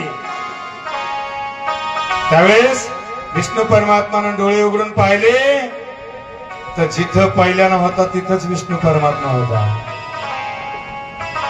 मग इतकं जे काही खाली गेला आतळ वितळ तळातळ रसातळ सुतळ मैतळ आणि पाताळ कोण गेलं अहंकार गेला अहंकार तिथपर्यंत भक्ती परमभक्ती नाही गेली तर अशा पद्धतीनं भगवान शिव आणि त्या ठिकाणी प्रसन्न झाले आणि प्रसन्न झाल्याच्या नंतर माझ्या विष्णू परमात्माला शिवानं काय काय दिलं ऐका हे चक्र सुदर्शन दिले मी तुझ लागून आदर करी ग्रहण दिव्य आयुध हे तया दोघा दैत्यावरी याची तू प्रेरणा करी शमतील संकटे सारी सर्वशी मुक्त होशील सूर असुर गंधर्व नाग राक्षस यक्ष सर्व तुझ्या ठाई ठेवून भाव नित्य पूजन करतील माझे हे आशीर्वचन असत्य होई कदापि न ब्रह्माई सृष्टी उत्पन्न करील मम प्रसादे तया सृष्टीचे करी तू पालन मत्तेज तुझ्यात करीन स्थापन त्या योगे मद्रूप होऊन राहशील स्वभावे एवं दिव्य वर प्रदान शंकरे विष्णूस देऊन दिदले वैकुंठ स्थान तया लागी आपुले रूप झाकून विष्णूत केले विलीन तेने नारायण तेज पुंज झाला आणि म्हणून आपुले रूप झाकून विष्णूत केले विलीन आणि म्हणून हरी आणि हरामध्ये भेद नाही असं म्हणतात आपलं रूप विष्णूला देऊन टाकलं कारण का मी कालच सांगितलं 2 लेकरं असले तर नाके 9 येते. आमचा ब्रह्मदेव असणारा वरच जटा पाहत होता. बरस काही चालत चालत गेला, शेवटी थकला आणि विचार केला अजून किती वर आहे, अजून किती शिरोमुकुट उंच आहे. शेवटी एक गायत्री म्हणजे गाय भेटली. साष्टांग नमस्कार केला गायत्रीला आणि सांगितलं, हे माते तू माझ्या सोबत चल, तुझ्या शेपटीचा तंतू दे आणि तू चल माझ्या सोबत ग्वाही देण्यासाठी. आमच्या गायीनं सांगितलं, कसं शक्य बरं बाळा, हे ब्रह्मया मी कधीच खोटं बोलू शकत नाही. त्यावेळेस त्यांनी सांगितलं, नाही, मला जसं तू बाळ मानतेस किंवा मी तुझा जसा मुलगा आहे, तुला तुझ्या लेकराची शपथ आहे. चल आणि माझ्यासोबत साक्ष दे. गाईचा नावेलाच झाला, लेकराची शपथ घातली महाराज गाईला आणि ब्रह्मदेवासोबत आली. सोबत केवडा किंवा गुलाब मानला गेला आणि तो सुद्धा सोबत साक्ष देण्यासाठी आला. जसं शंकराकडे पाहिलं आणि विष्णू परमात्माकडे पाहिलं, दोघं संवाद करत होते. तळपायाच्या मस्तकाला गेली, मनामध्ये मी अगोदर आलो असतो तर मी मोठा झाला असतो. त्यावेळेला ब्रह्मदेवाला 5 मुख होते. माझ्या एक मुख असणार, 5 मुखापैकी 5वं मुख असणार अद्वा तद्वा बोलू लागलं, निंदा केली माझ्या शिवाची, माझ्या विष्णू परमात्माची निंदा केली. कारण का विष्णू परमात्मा मोठे होणार होते. पहिल्यानं आले ना तिथं ठरलेलं होतं त्यांचं, जो लवकर येईल पाहून तळ किंवा शिरोमुकुट तो पहिला आणि तो खरा करता. आणि विष्णू परमात्मा अगोदर आलेले होते, ते देखवलं नाही महाराज चांगलं चाललेलं कोणाचं, म्हणून चष्मे लागते. कळलं का? आणि माझ्या ब्रह्मयाला आणि त्या ठिकाणी उद्वेग निर्माण झाला आणि अद्वा तद्वा एक तोंड बोलायला लागलं. शंकराला राग आला, माझ्या भक्ताची आणि माझी विडंबना करतोस चांडाळा. ब्रह्मया भगवान शिवानी असणारा हात झटकला आणि हात झटकल्याबरोबर एक धिप्पाड मूर्ती उत्पन्न झाली. जशी धिप्पाड मूर्ती उत्पन्न झाली तसं त्या धिप्पाड मूर्तीनं साष्टांग नमस्कार केला शिव माझ्या विष्णू परमात्माला आणि शिवाला आणि सांगितलं, माझं नाव काय? त्यावेळेस सांगितलं, मी नंतर नाव सांगतो तुला, पहिले याचं असणारं जे मुंडक बडबड बडबड करायले, विडंबना करायला ते छाटून टाक. आणि मग त्या असणाऱ्या धिप्पाड मूर्तीनं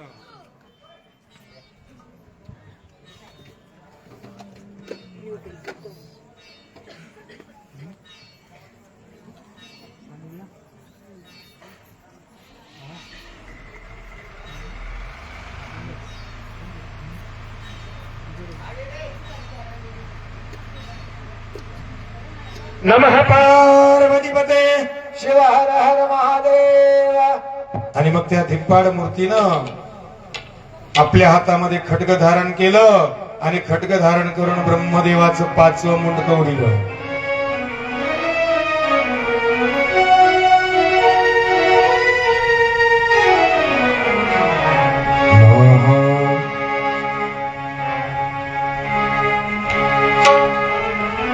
जे काही मुंडकं उडवलं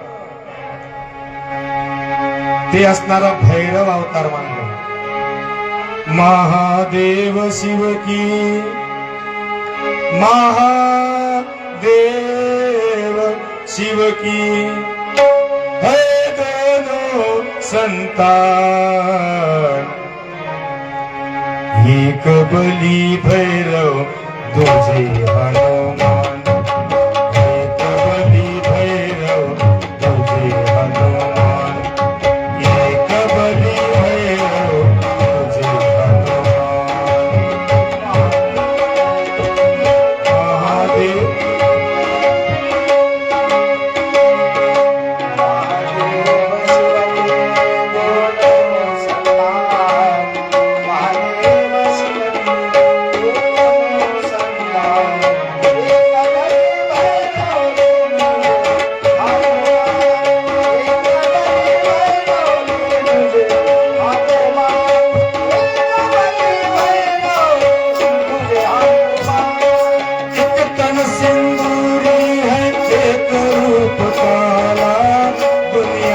दोनों का है भोला भाला।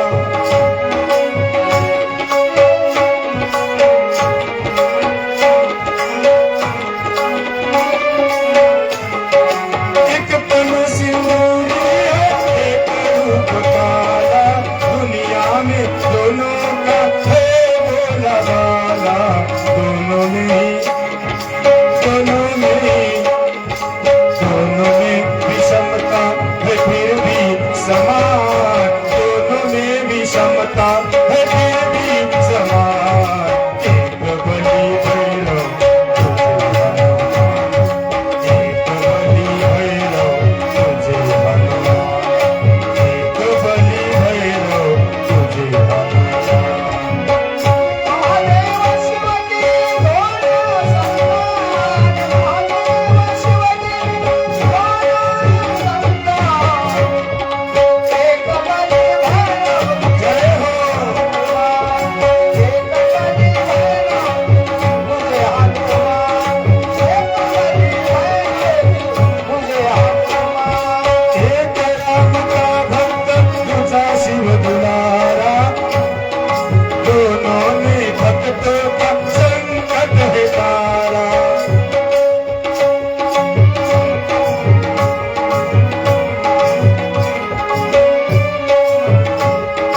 एक राम का भक्त दूजा शिव दुलारा, दोनों ने भक्तों का संकट है तारा।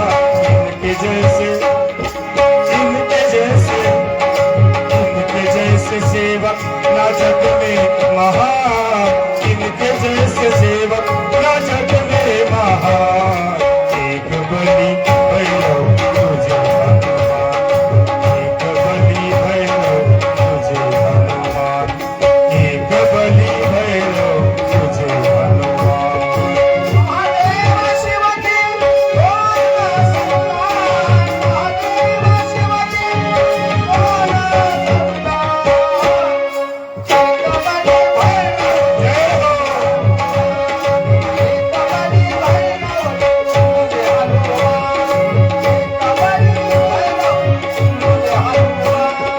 पुष्पों को चुन चुन के हनुमान छाटा, लखा भैरव ने शीश ब्रह्मा का काटा।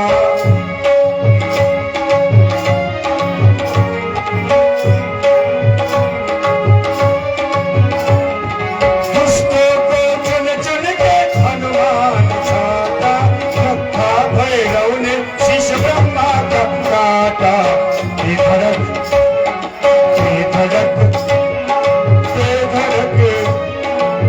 धड़क इनका तू कर ले गुनगान, धड़क तू इनका कर ले गुनगान।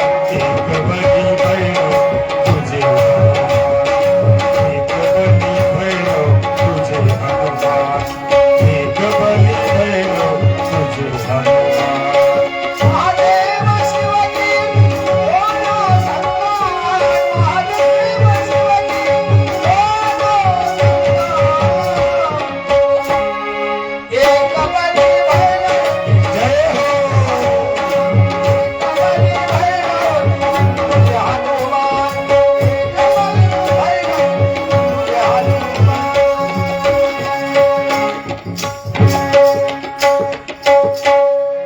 सांगितलं महादेव शिव की है दोनों संतान, महादेव शिव की है दोनों संतान। एक बलि भैरव तुझे हनुमान। सांगितलं की त्या असणाऱ्या भैरवानं दुष्टों को चुन चुन के हनुमान छाटा, लखा भैरव ने शीश ब्रह्मा का काटा। आणि तो असणारा भैरव अवतार उत्पन्न झाला आणि त्याच्या ब्रह्मदेवाचं असणार 5वं शिर माझ्या भैरवानं त्या ठिकाणी काढून टाकलं. शेवट 4 जे काही मुंडके होते त्यांच्या लक्षात येऊन गेलं की आता आपली धडगत होणार नाही. मग स्तुती करायला लागली 4 मुंडके. ब्रह्मदेवाचे 4 मुंडके स्तुती करायला लागले आणि त्यावेळेला शिवाला एवढा राग आला की त्यांनी कडकडीत शाप दिला. ब्रह्मदेवाला सांगितलं, दुष्टा चांडा, माझ्या विष्णूची विडंबना करतोस? जा, ब्रह्मांडामध्ये तुझी कुठंच पूजा होणार नाही. ब्रह्मांडामध्ये तुझी कुठंच पूजा होणार नाही. आणि म्हणून ब्रह्मदेवाला शाप दिला सज्जनो. आणि मग त्यावेळेला ब्रह्मदेवानं घाईमाई आला आणि सांगितलं, महाराज शाप तुम्ही दिला पण काहीतरी उशाप द्या. हो नाही झालं. अपराध शस्त्राणी क्रियन्ते अहर्निशमया पाहि मां पराधप्या पिता पुत्र मिव प्रियम. सांगितलं की बाबा रे, हजारो ज्या ठिकाणी अपराध एकत्र यावे तद्वत त्या न्यायानं मी अनंत अपराधी. हो नये, चूक झाली पण मला क्षमा करा आणि उशाप द्या. त्यावेळेस भगवान शिवानं सांगितलं की बाबा रे, तुझी ठीक आहे, काय हरकत नाही, उशाप देतो. तुझी प्रत्येक मंदिरामध्ये पूजा होईल. ब्रह्मदेवाला वरदान नंतर दिलं. ब्रह्मांडामध्ये आपल्या भारतामध्ये फक्त एकाच ठिकाणी ब्रह्मदेवाचं मंदिर आहे, जिथं गोपी आणि राशीची मालिका शूटिंग झाली महाराज. तिथंच फक्त आमच्या ब्रह्मदेवाचं मंदिर आहे. स्वतःच लक्षात आली गोपी आणि राशी म्हणजे ती. आणि अशा पद्धतीनं शिवानी, भगवान शिवानी नंतर वरदान दिलं माझ्या ब्रह्मदेवाला की प्रत्येक मंदिरात तुझं वास्तव्य राहील. आम्ही पहिल्यानं आमच्या ब्रह्मदेवाचं दर्शन करतो किंवा स्पर्श करतो महाराज. आगमार्थ तु देवानां गमनार्थ तु राक्षसां कुर्वेर्वं घंटा नित्यं शयोर उपद्रवनाशनम. मंदिरामधली जी काही घंटा आहे तो ब्रह्मदेव स्वरूप मानला गेला महाराज. मंदिरामधली घंटा ही ब्रह्मदेव स्वरूप मानला गेला आणि पहिल्यानं आम्ही ती घंटी वाजवतो आणि प्रत्येक मंदिरामध्ये आम्ही जातो. ब्रह्मदेवाला ते स्थान दिलं, विष्णू परमात्माला तिथं वरदान देऊन टाकलं. दोघांनी असणारी शिव आराधना किंवा शिवाचं असणारं श्रेष्ठत्व किती आहे ते विचारायला सुरुवात केली महाराज. आणि शिवाचं असणारं व्रत कशा पद्धतीने करावे असं विचारलं. त्यावेळेला आमच्या शिवानी सांगायला सुरुवात केली, ज्ञान द्यायला सुरुवात केली. विष्णू परमात्माने ब्रह्मदेवाला सांगितलं की बाबा रे, भगवान शिवाचे किती व्रत आहेत सांगताय कोणाला? भगवान शिवाचे फक्त 2च व्रत आहेत. एक पाशुपत नावाचं व्रत आणि दुसरं शांभव नावाचं व्रत. तिसरं व्रतच नाही.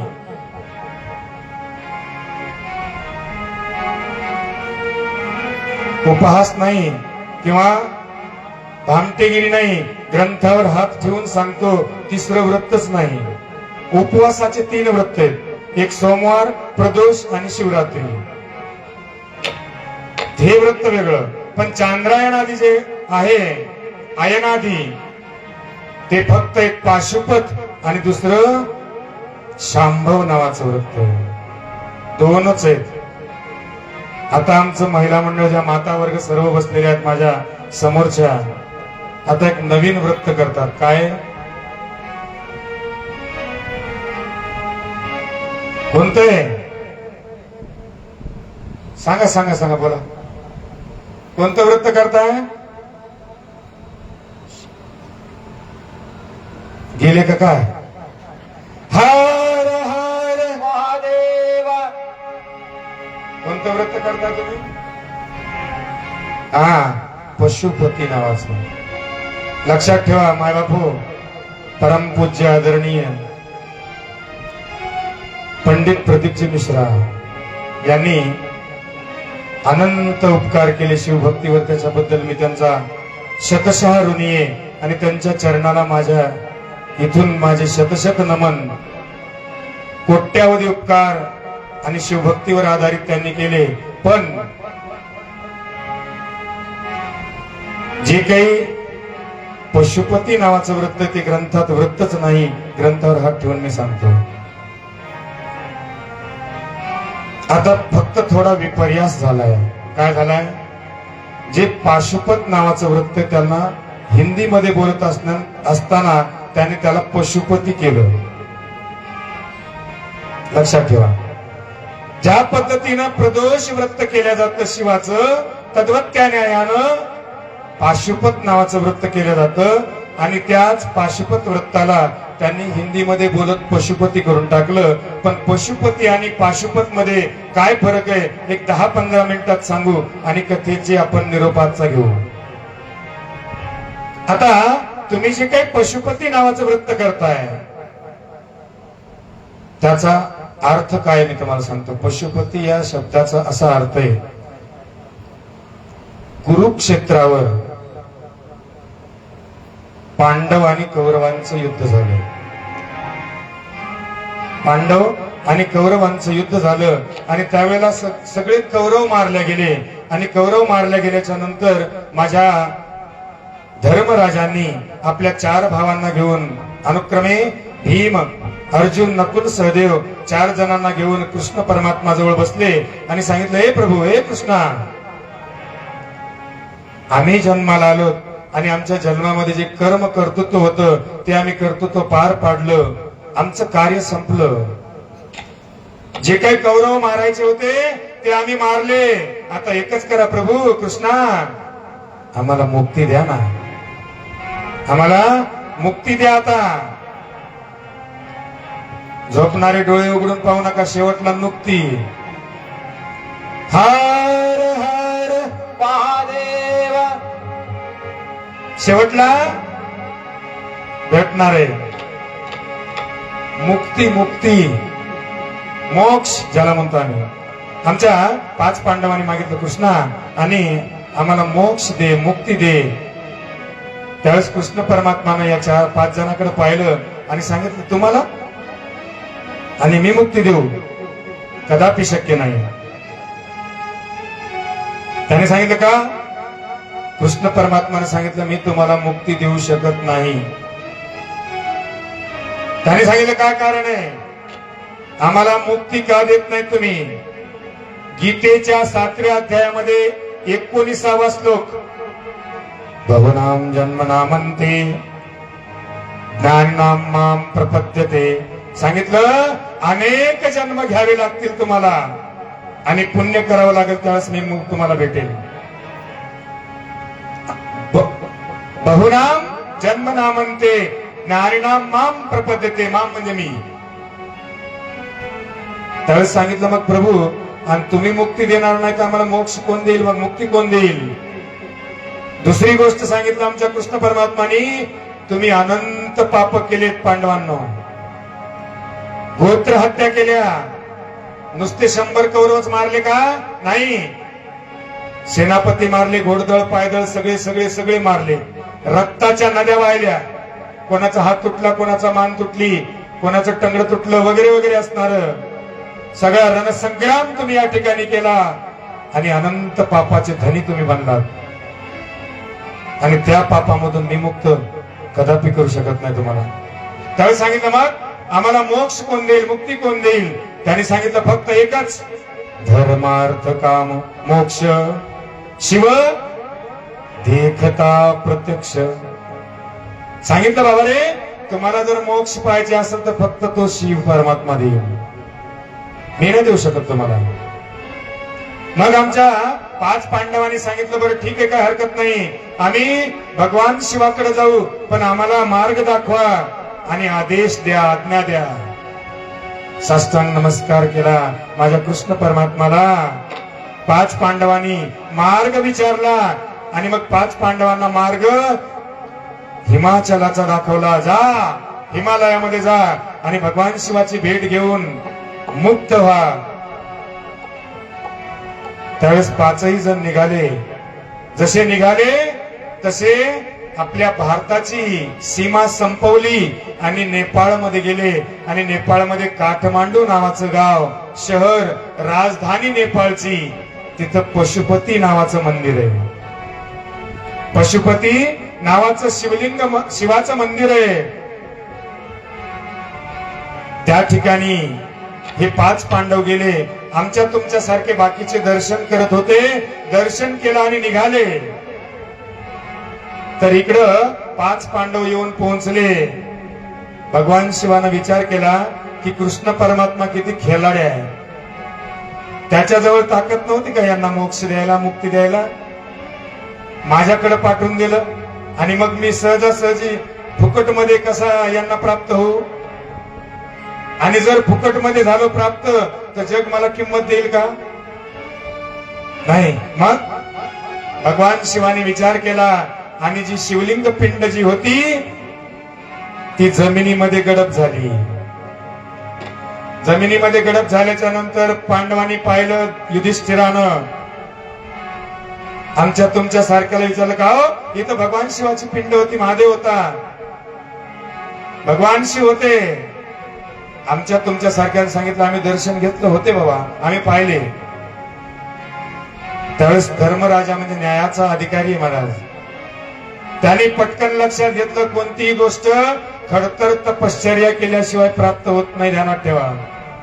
कोणतीही विद्या असो, कोणतीही कला असो, त्याला खडतर तपअनुष्ठान पाहिजे तरच प्राप्त होत आहे. आणि मग सहजासहजी देव प्राप्त होईल का? 1 लोटा जल सहजासहजी होईल का? 1 वर्षभर आम्ही पाप केले आणि त्याच्या डोंबल्यावर नेऊन 1च तांब्या टाकला पाण्याचा, होईल का तो प्राप्त? नाही सज्जन हो.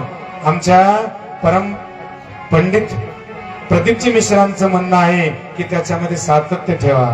जसं तुम्ही दररोज सकाळी उठल्याच्या नंतर स्नान करताय, तद्वत त्या न्यायानं माझ्या भगवान शिवाला 1 तांब्या टाका पाण्याचा, 1 लोटा जल टाका आणि निश्चिततेने मी तुम्हाला सांगतो, ग्रंथ समोर आहे, त्याचं कल्याण झाल्याशिवाय राहत नाही. ह्याचे अनुभव मला सुद्धा आहे.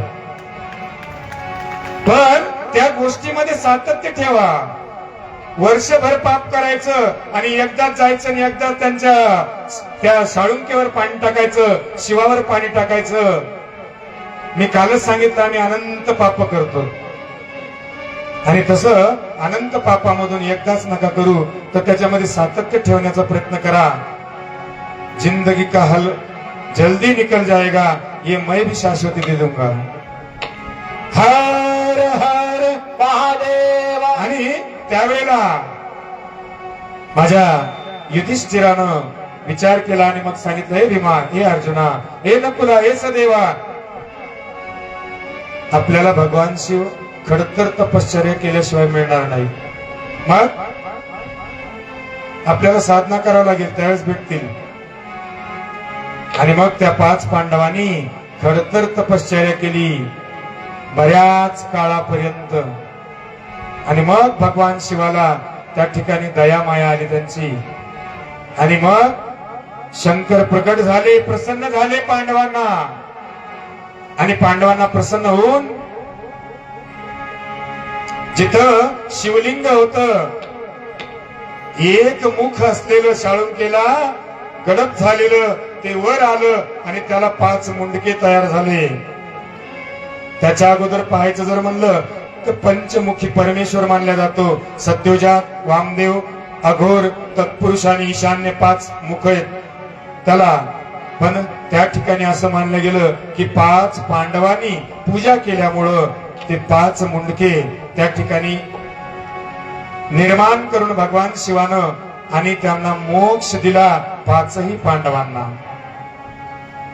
त्याला म्हणायचं पशुपती. जी गोत्रांची हत्या केली, गोत्रजांची हत्या केली आणि अनेक जीव मारलेले, त्याच्यामधून मुक्त व्हायचं जर असेल तर असणारी जी काही आराधना आहे ते करणं म्हणजे पशुपती. आता पाशुपत म्हणजे काय, तुम्ही व्रत करतात ते काय सांगतो. माझा प्रभू रामचंद्र अयोध्येमधून निघाले. सीता आणि लक्ष्मण सोबत निघाले. अनुक्रमे विंध्य पर्वताच्या, हा जो काही भाग सांगायलो तुम्हाला, 7 कांडे रामायणामध्ये, तिसरं कांड अरण्यकांड आणि त्याच्यातला दुसरा अध्याय ते चारित्र्य सांगतोय, लक्षात ठेवा. आमच्या प्रभू रामचंद्र, लक्ष्मण आणि सीता तिघही निघाले आणि निघालेले असताना विंध्य पर्वताजवळ आले. त्यावेळेला रावणानं असणारं सीतेचं अपहरण केलं आणि सीतेचं अपहरण केल्याच्या नंतर माझ्या प्रभू रामचंद्राला विषाद उत्पन्न झाला. शोकाक्रांत झाले माझे प्रभू रामचंद्र. रडायला सुरुवात केली. झाडाला, दगडाला, माणसाला, पशु पक्ष्यांना विचारायला सुरुवात केली, हा सीते, हा सीते, माझी सीता कोणी पाहिली का, माझी सीता कोणी पाहिली का. आणि प्रत्येकाला माझा भगवान राम आणि विचारत होता. सगळेजण असणारे सांगत होते, रामा, हे प्रभू रामा, आम्ही पाहिलं नाही, आम्ही पाहिलं नाही. आणि मग असणारे प्रभू रामचंद्र पुन्हा खिन्न व्हायचे, दुःखी व्हायचे, डोळ्यातून अश्रू गाळायचे आणि पुढे चालायचे. सोबत असणारा लक्ष्मण सुद्धा अद्वा तद्वा फिरायचा की या ठिकाणी माझी माता सीता दिसेल का, या झाडाच्या आड दिसेल का, या दरीमध्ये, या डोंगरामध्ये दिसेल का. असा असणारा प्रभू रामचंद्र आणि माझे लक्ष्मण, दोघं असणारे भाऊ, विंध्य पर्वताचा शिखर ओलांडून पंचवटीच्या ठिकाणी आले. आणि पंचवटी म्हणजे आजचं नाशिक. पहिल्यानं त्याला पंचवटी म्हणलं जात होतं शास्त्रामध्ये. आणि त्या पंचवटीच्या ठिकाणी आले आणि पंचवटीच्या ठिकाणी आल्याच्या नंतर आमच्या प्रभू रामचंद्रांच्या लक्षात आलं की इथं अगस्ती ऋषीचा आश्रम आहे. त्यावेळेस त्यांनी सांगितलं, हे लक्ष्मणा, थांब, आपल्याला असणारं अगस्तीच्या आश्रमामध्ये जायचंय. आमच्या लक्ष्मणानं सांगितलं, असे काय मोठे अगस्ती आहे. प्रभू रामचंद्रानं सांगितलं, राजा, ज्यांनी 7 समुद्र एका आचमनामध्ये पिले आणि परम शिवभक्त आहेत, अशा असणाऱ्या शिवभक्ताचा असणारा आशीर्वाद आपल्याला जर मिळाला तर आपली असणारी जी काही कार्यकृती आहे ती यशस्वी होईल आणि सीता लवकर सापडेल. लक्ष्मणाने सांगितलं, मग ठीक आहे, काय हरकत नाही, चला. आणि मग राम आणि लक्ष्मण आमच्या अगस्तीच्या आश्रमामध्ये आले. अगस्तीच्या आश्रमामध्ये आल्याच्या नंतर लोपामुद्रा आणि अगस्ती, दोघं पती पत्नी, दोघांच्या पायाची पूजा असणारी माझ्या प्रभू रामचंद्राने केली. पायाच्या पूजा केली आणि पायाच्या पूजा केल्याच्या नंतर त्या पायाचं तीर्थ असणार माझ्या प्रभू रामचंद्रानं आणि लक्ष्मणानं दोघांच्याही घेतलं. लोपामुद्रेच्याही आणि अगस्तीच्या, आणि डोळ्यातून अश्रुधारा गाळल्या. त्यावेळेस आमच्या अगस्तीने सांगितलं, काय बोलताय रामा, हे रामा, काय वेडायस तू रडतोस. याने सांगितलं, हा प्रभू, काय कारण आहे, असं कोणतं मोठं संकट पडलेलं आहे गयासारखं, गयाला येणार, की जेणेकरून तू इतका विलाप करतोयस, दुःख करतोयस, विषाद करतोयस, सांग रामा. त्यावेळेस सांगितलं, प्रभू, कुण्या दुष्टानं असणारी माझी पत्नी पळवून नेली. त्यावेळेस आमच्या अगस्तीनं रामाकडे पाहिलं, रामाने अगस्तीकडे पाहिलं आणि अगस्ती ऋषीकडे पाहिल्याच्या नंतर अगस्ती स्मित हास्य केलं आणि सांगितलं, सोड पिछा. प्रभू रामचंद्राला सांगितलं, सोड पिछा.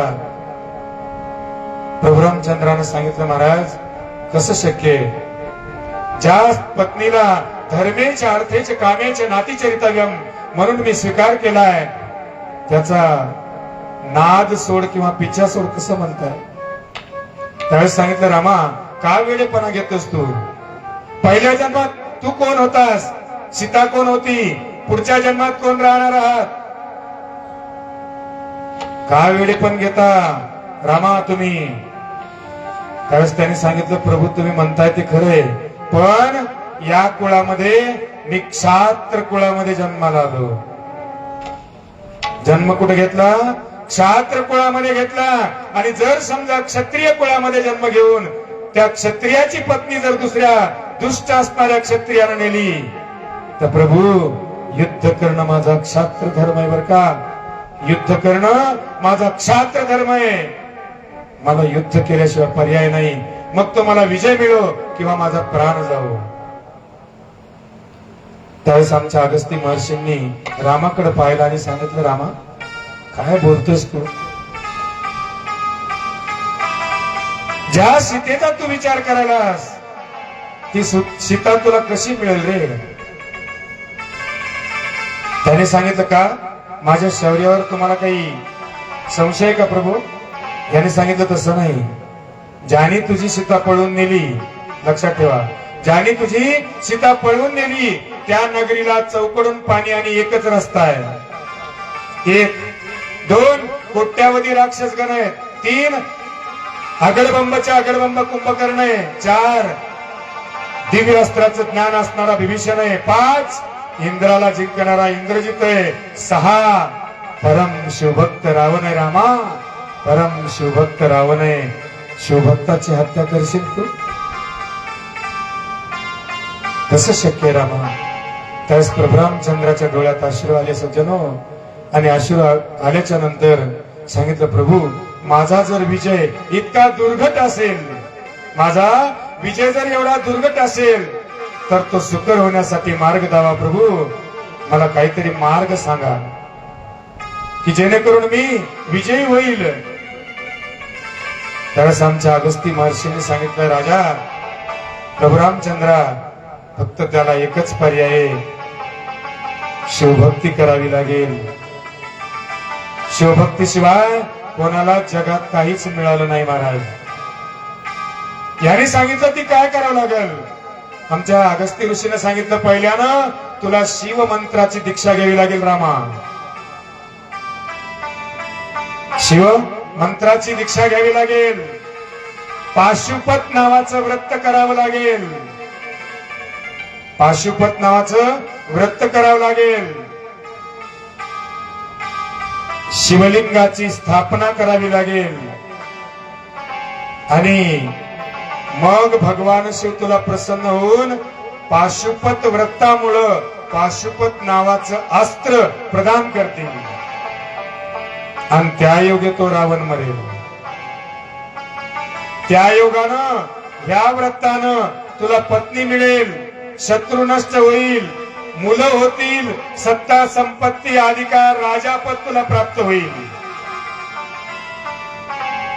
प्रभू रामचंद्रानं सांगितलं, ठीक आहे, काय हरकत नाही, मी तयार आहे.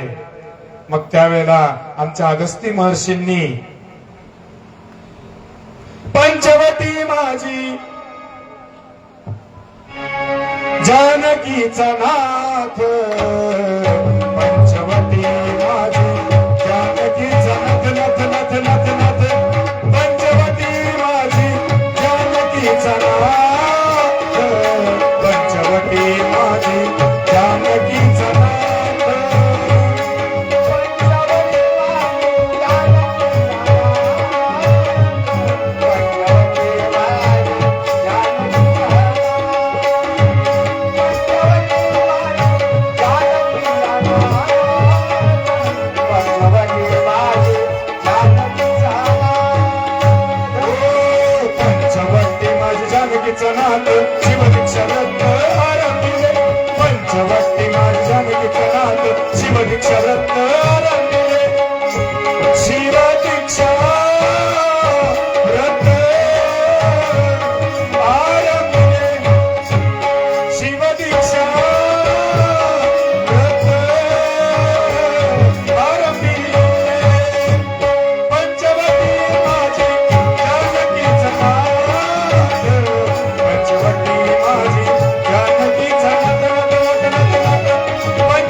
सांगितलं, पंचवटी माझी जानकीचा नाथ, शिव दीक्षा व्रतारंभिले, वीरजा नावाची दीक्षा,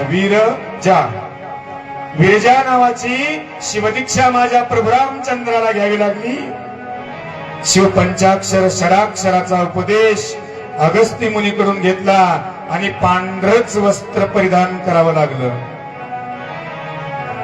अनुक्रमे प्रभू रामचंद्राने नामस्मरण करत आणि सागराचा किनारा गाठला आणि अनुक्रमे पुढची कथा तुम्हाला माहितीये.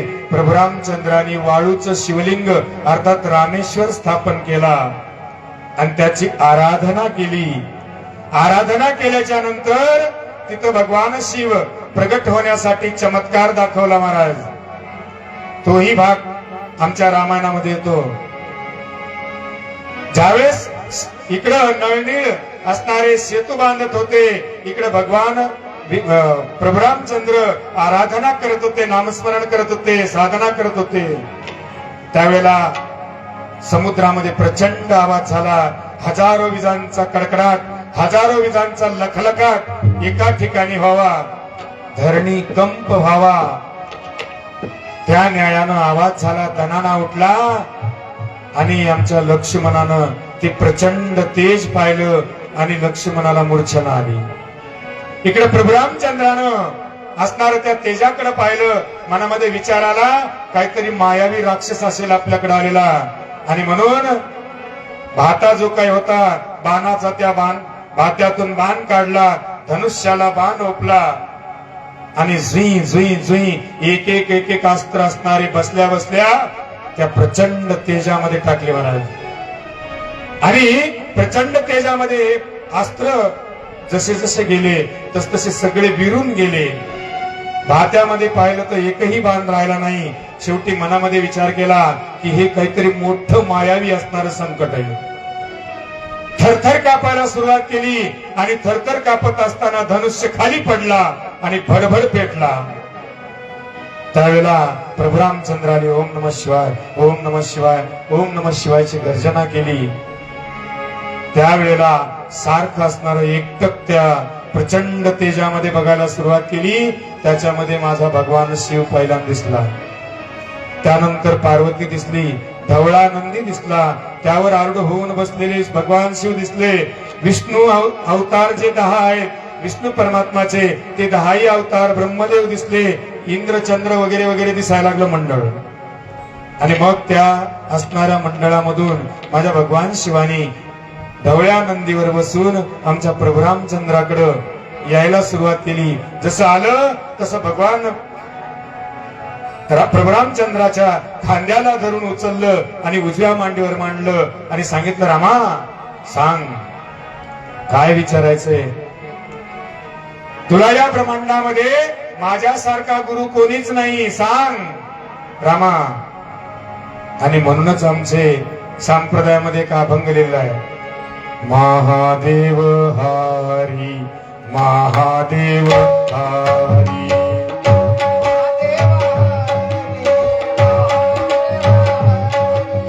ऐसा गुरु भारी कोठे नाही, ऐसा गुरु भारी कोठे नाही. ऐसा गुरु भारी कोठे नाही, ऐसा गुरु भारी कोठे नाही. सांगितलं की मग त्या ठिकाणी प्रभू रामचंद्राला सांगितलं, विचार तुला काय प्रश्न विचारायचे ते. त्यावेळेस माझ्या प्रभू रामचंद्राने मांडीवर बसून पहिल्यानं विचारले, प्रभू या शरीरात नाड्या किती. माझ्या शिवानं सांगितलं 10,000 नाड्या आहेत.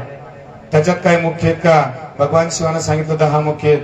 त्याच्या पुढं आमच्या प्रभू रामचंद्राने विचारलं, पुन्हा काही आहेत का मुख्य. त्याच्यात सांगितलं पिंगला, इडा आणि सुषुम्ना 3 मुख्य नाड्या आहेत रामा. त्यावेळेस सांगितलं, प्रभू जर ह्या शरीरामध्ये 10,000 नाड्या आहेत, त्याच्यामध्ये 10 मुख्य आहेत, त्याच्यामध्ये 3 मुख्य आहेत, तर मग ह्या शरीरामध्ये हाडं किती. त्यावेळेस माझ्या प्रभू रामचंद्राला भगवान शिवानं सांगितलं 360 हाडं आहेत. माझ्या प्रभू रामचंद्रानं परत प्रश्न विचारला, सांगितलं, प्रभू इथं जर 360 हाडं आहेत तर त्या हाडाला जोडणारे सांधे किती. त्यावेळेस भगवान शिवानं सांगितलं 210 सांधे. माझ्या प्रभू रामचंद्रानं विचारलं, प्रभू या शरीरावर असणारे रोम किती? रोम अंगावरचे. त्यावेळेस माझ्या भगवान शिवानं सांगितलं 3.5 कोटी रोम शरीरावर आहेत. त्यावेळेस रामानं विचारलं, बाबा रे शिवा, श्मश्रू करण्याचे किती रोम आहेत? त्यावेळेस भगवान शिवानं सांगितलं 3.5 लाख असणारे श्मश्रू करण्याचे रोम आहेत. अशा प्रकारचं परिपूर्ण ज्ञान प्रभू रामचंद्राला दिलं. तिथून माझ्या प्रभू रामचंद्रानं विदेह अवस्था म्हणजे काय, जीवनमुक्त अवस्था म्हणजे काय, हेही प्रश्न विचारला. पुढं आमच्या प्रभू रामचंद्रानं एक प्रश्न विचारला, मनुष्य मरतो तो जातो कुठं, परत येतो की नाही, आणि येत असेल तर त्याची गती कशी, हा एक प्रश्न विचारला. वेळ आपल्याकडे नाहीये, एखाद्या वेळेस जर वेळ मिळाला तर हेही उत्तर तुम्हाला विस्तृत रूपानं तुम्हाला सांगण्याचा प्रयत्न करू. अनुक्रमे आमच्या प्रभू रामचंद्राचा आणि रामाचा तिथे संवाद झाला आणि प्रभू रामचंद्राला प्रसन्न होऊन सांगितलं, माग वरदान काय पाहिजे ते. त्यावेळेस प्रभू रामचंद्राने सांगितलं, प्रभू हा माझा शत्रू असणारा नष्ट व्हावा, माझी पत्नी मिळावी आणि माझ्या मनकामना पूर्ण व्हाव्यात, एवढंच मला फळ पाहिजे.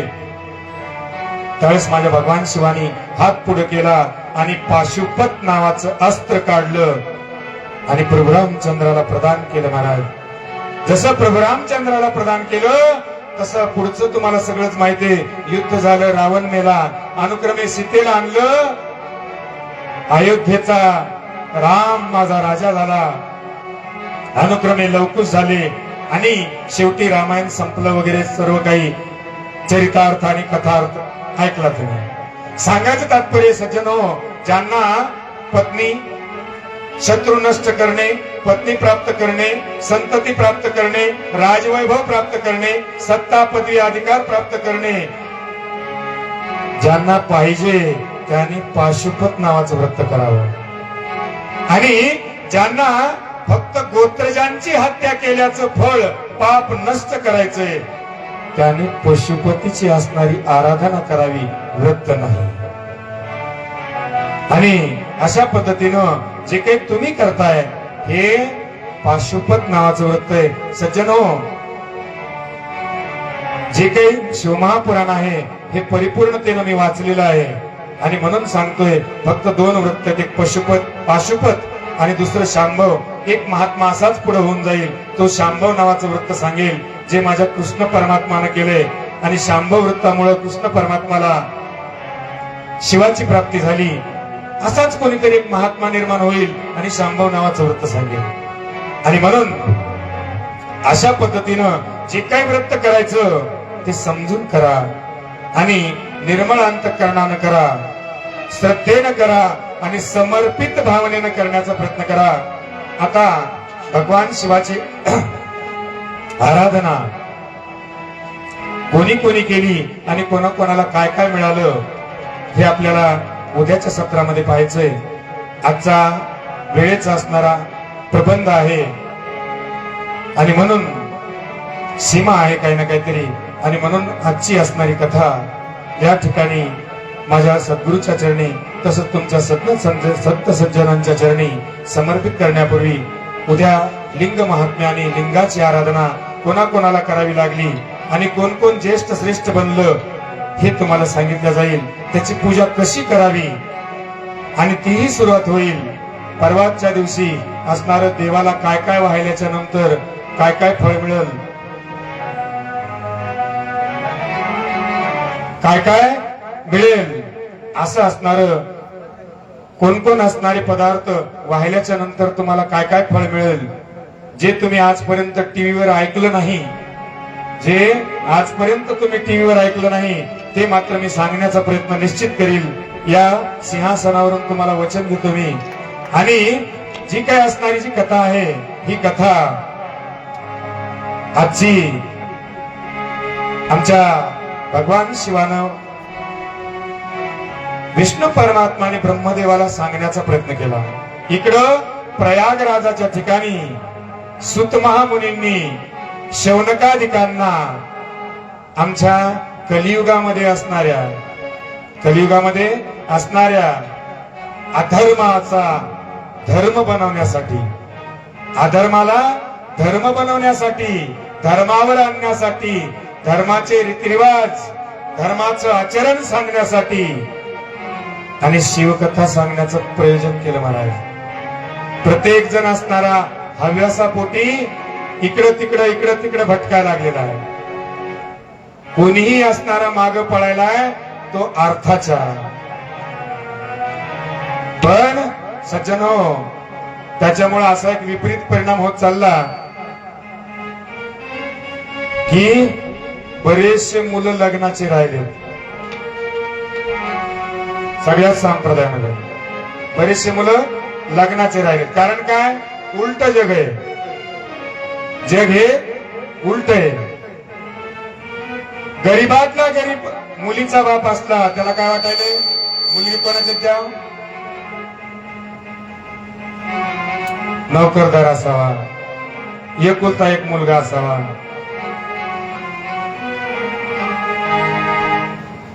शेती असून व्यापार असावा किंवा शेती असून नोकरी असावी, गडगंज कचा बंगला असावा. बरोबर आहे. मग एखाद्या मुलीच्या बापाची 50,000 अवकात नसावी लग्न करण्याची, तो हा स्वप्न बघतोय. हे उलट कलियुग आहे महाराज. आता बघा, आता कोणाला द्यायची मुलगी, आता तुम्ही ठरवून सांगा मला. बघा, ज्या ठिकाणी मुलगी गोळ्या मेळ्यात दिल्या जाते, बऱ्याच जणांचं खटलं कुटुंब, अशामध्ये मुलगी जी काय दिल्या जाते तिथं त्या मुलीला एक धर्म प्राप्त होतो, दुसरं नीती प्राप्त होते, तिसरं मर्यादा प्राप्त होते, चौथं शील प्राप्त होतं आणि पाचवं आचरण प्राप्त होतं. कुटुंबामध्ये दिल्यामुळं आणि मध्यम वर्गीयाला दिल्यामुळं. आता दुसरीकडं जे काही तुम्ही नोकरदाराला देताय, द्या, जरूर द्या. पण यदा कदाचित मुलगीही नोकरदार असली आणि मुलगाही नोकरदार असला तर त्यांचा असणारा संसार दुःखपूर्ण हे लक्षात ठेवा. का? नोकरदार कुठं राहील? मुंबई, पुणे, ठाणे, संभाजीनगर वगैरे वगैरे. बरोबर आहे की नाही? गेले का? आहेत. दूर कुठंतरी राहील. त्याचे आई वडील कुठं राहतील? गावाकडं. घर सांभाळायला, शेती सांभाळायला, झाडझूड करायला, सडा टाकायला. म्हातारी कुठं राहील? गावाकडं. आणि मग एखाद्या वेळेस जर म्हातार मुलाकडे गेलं तर सुनाच्या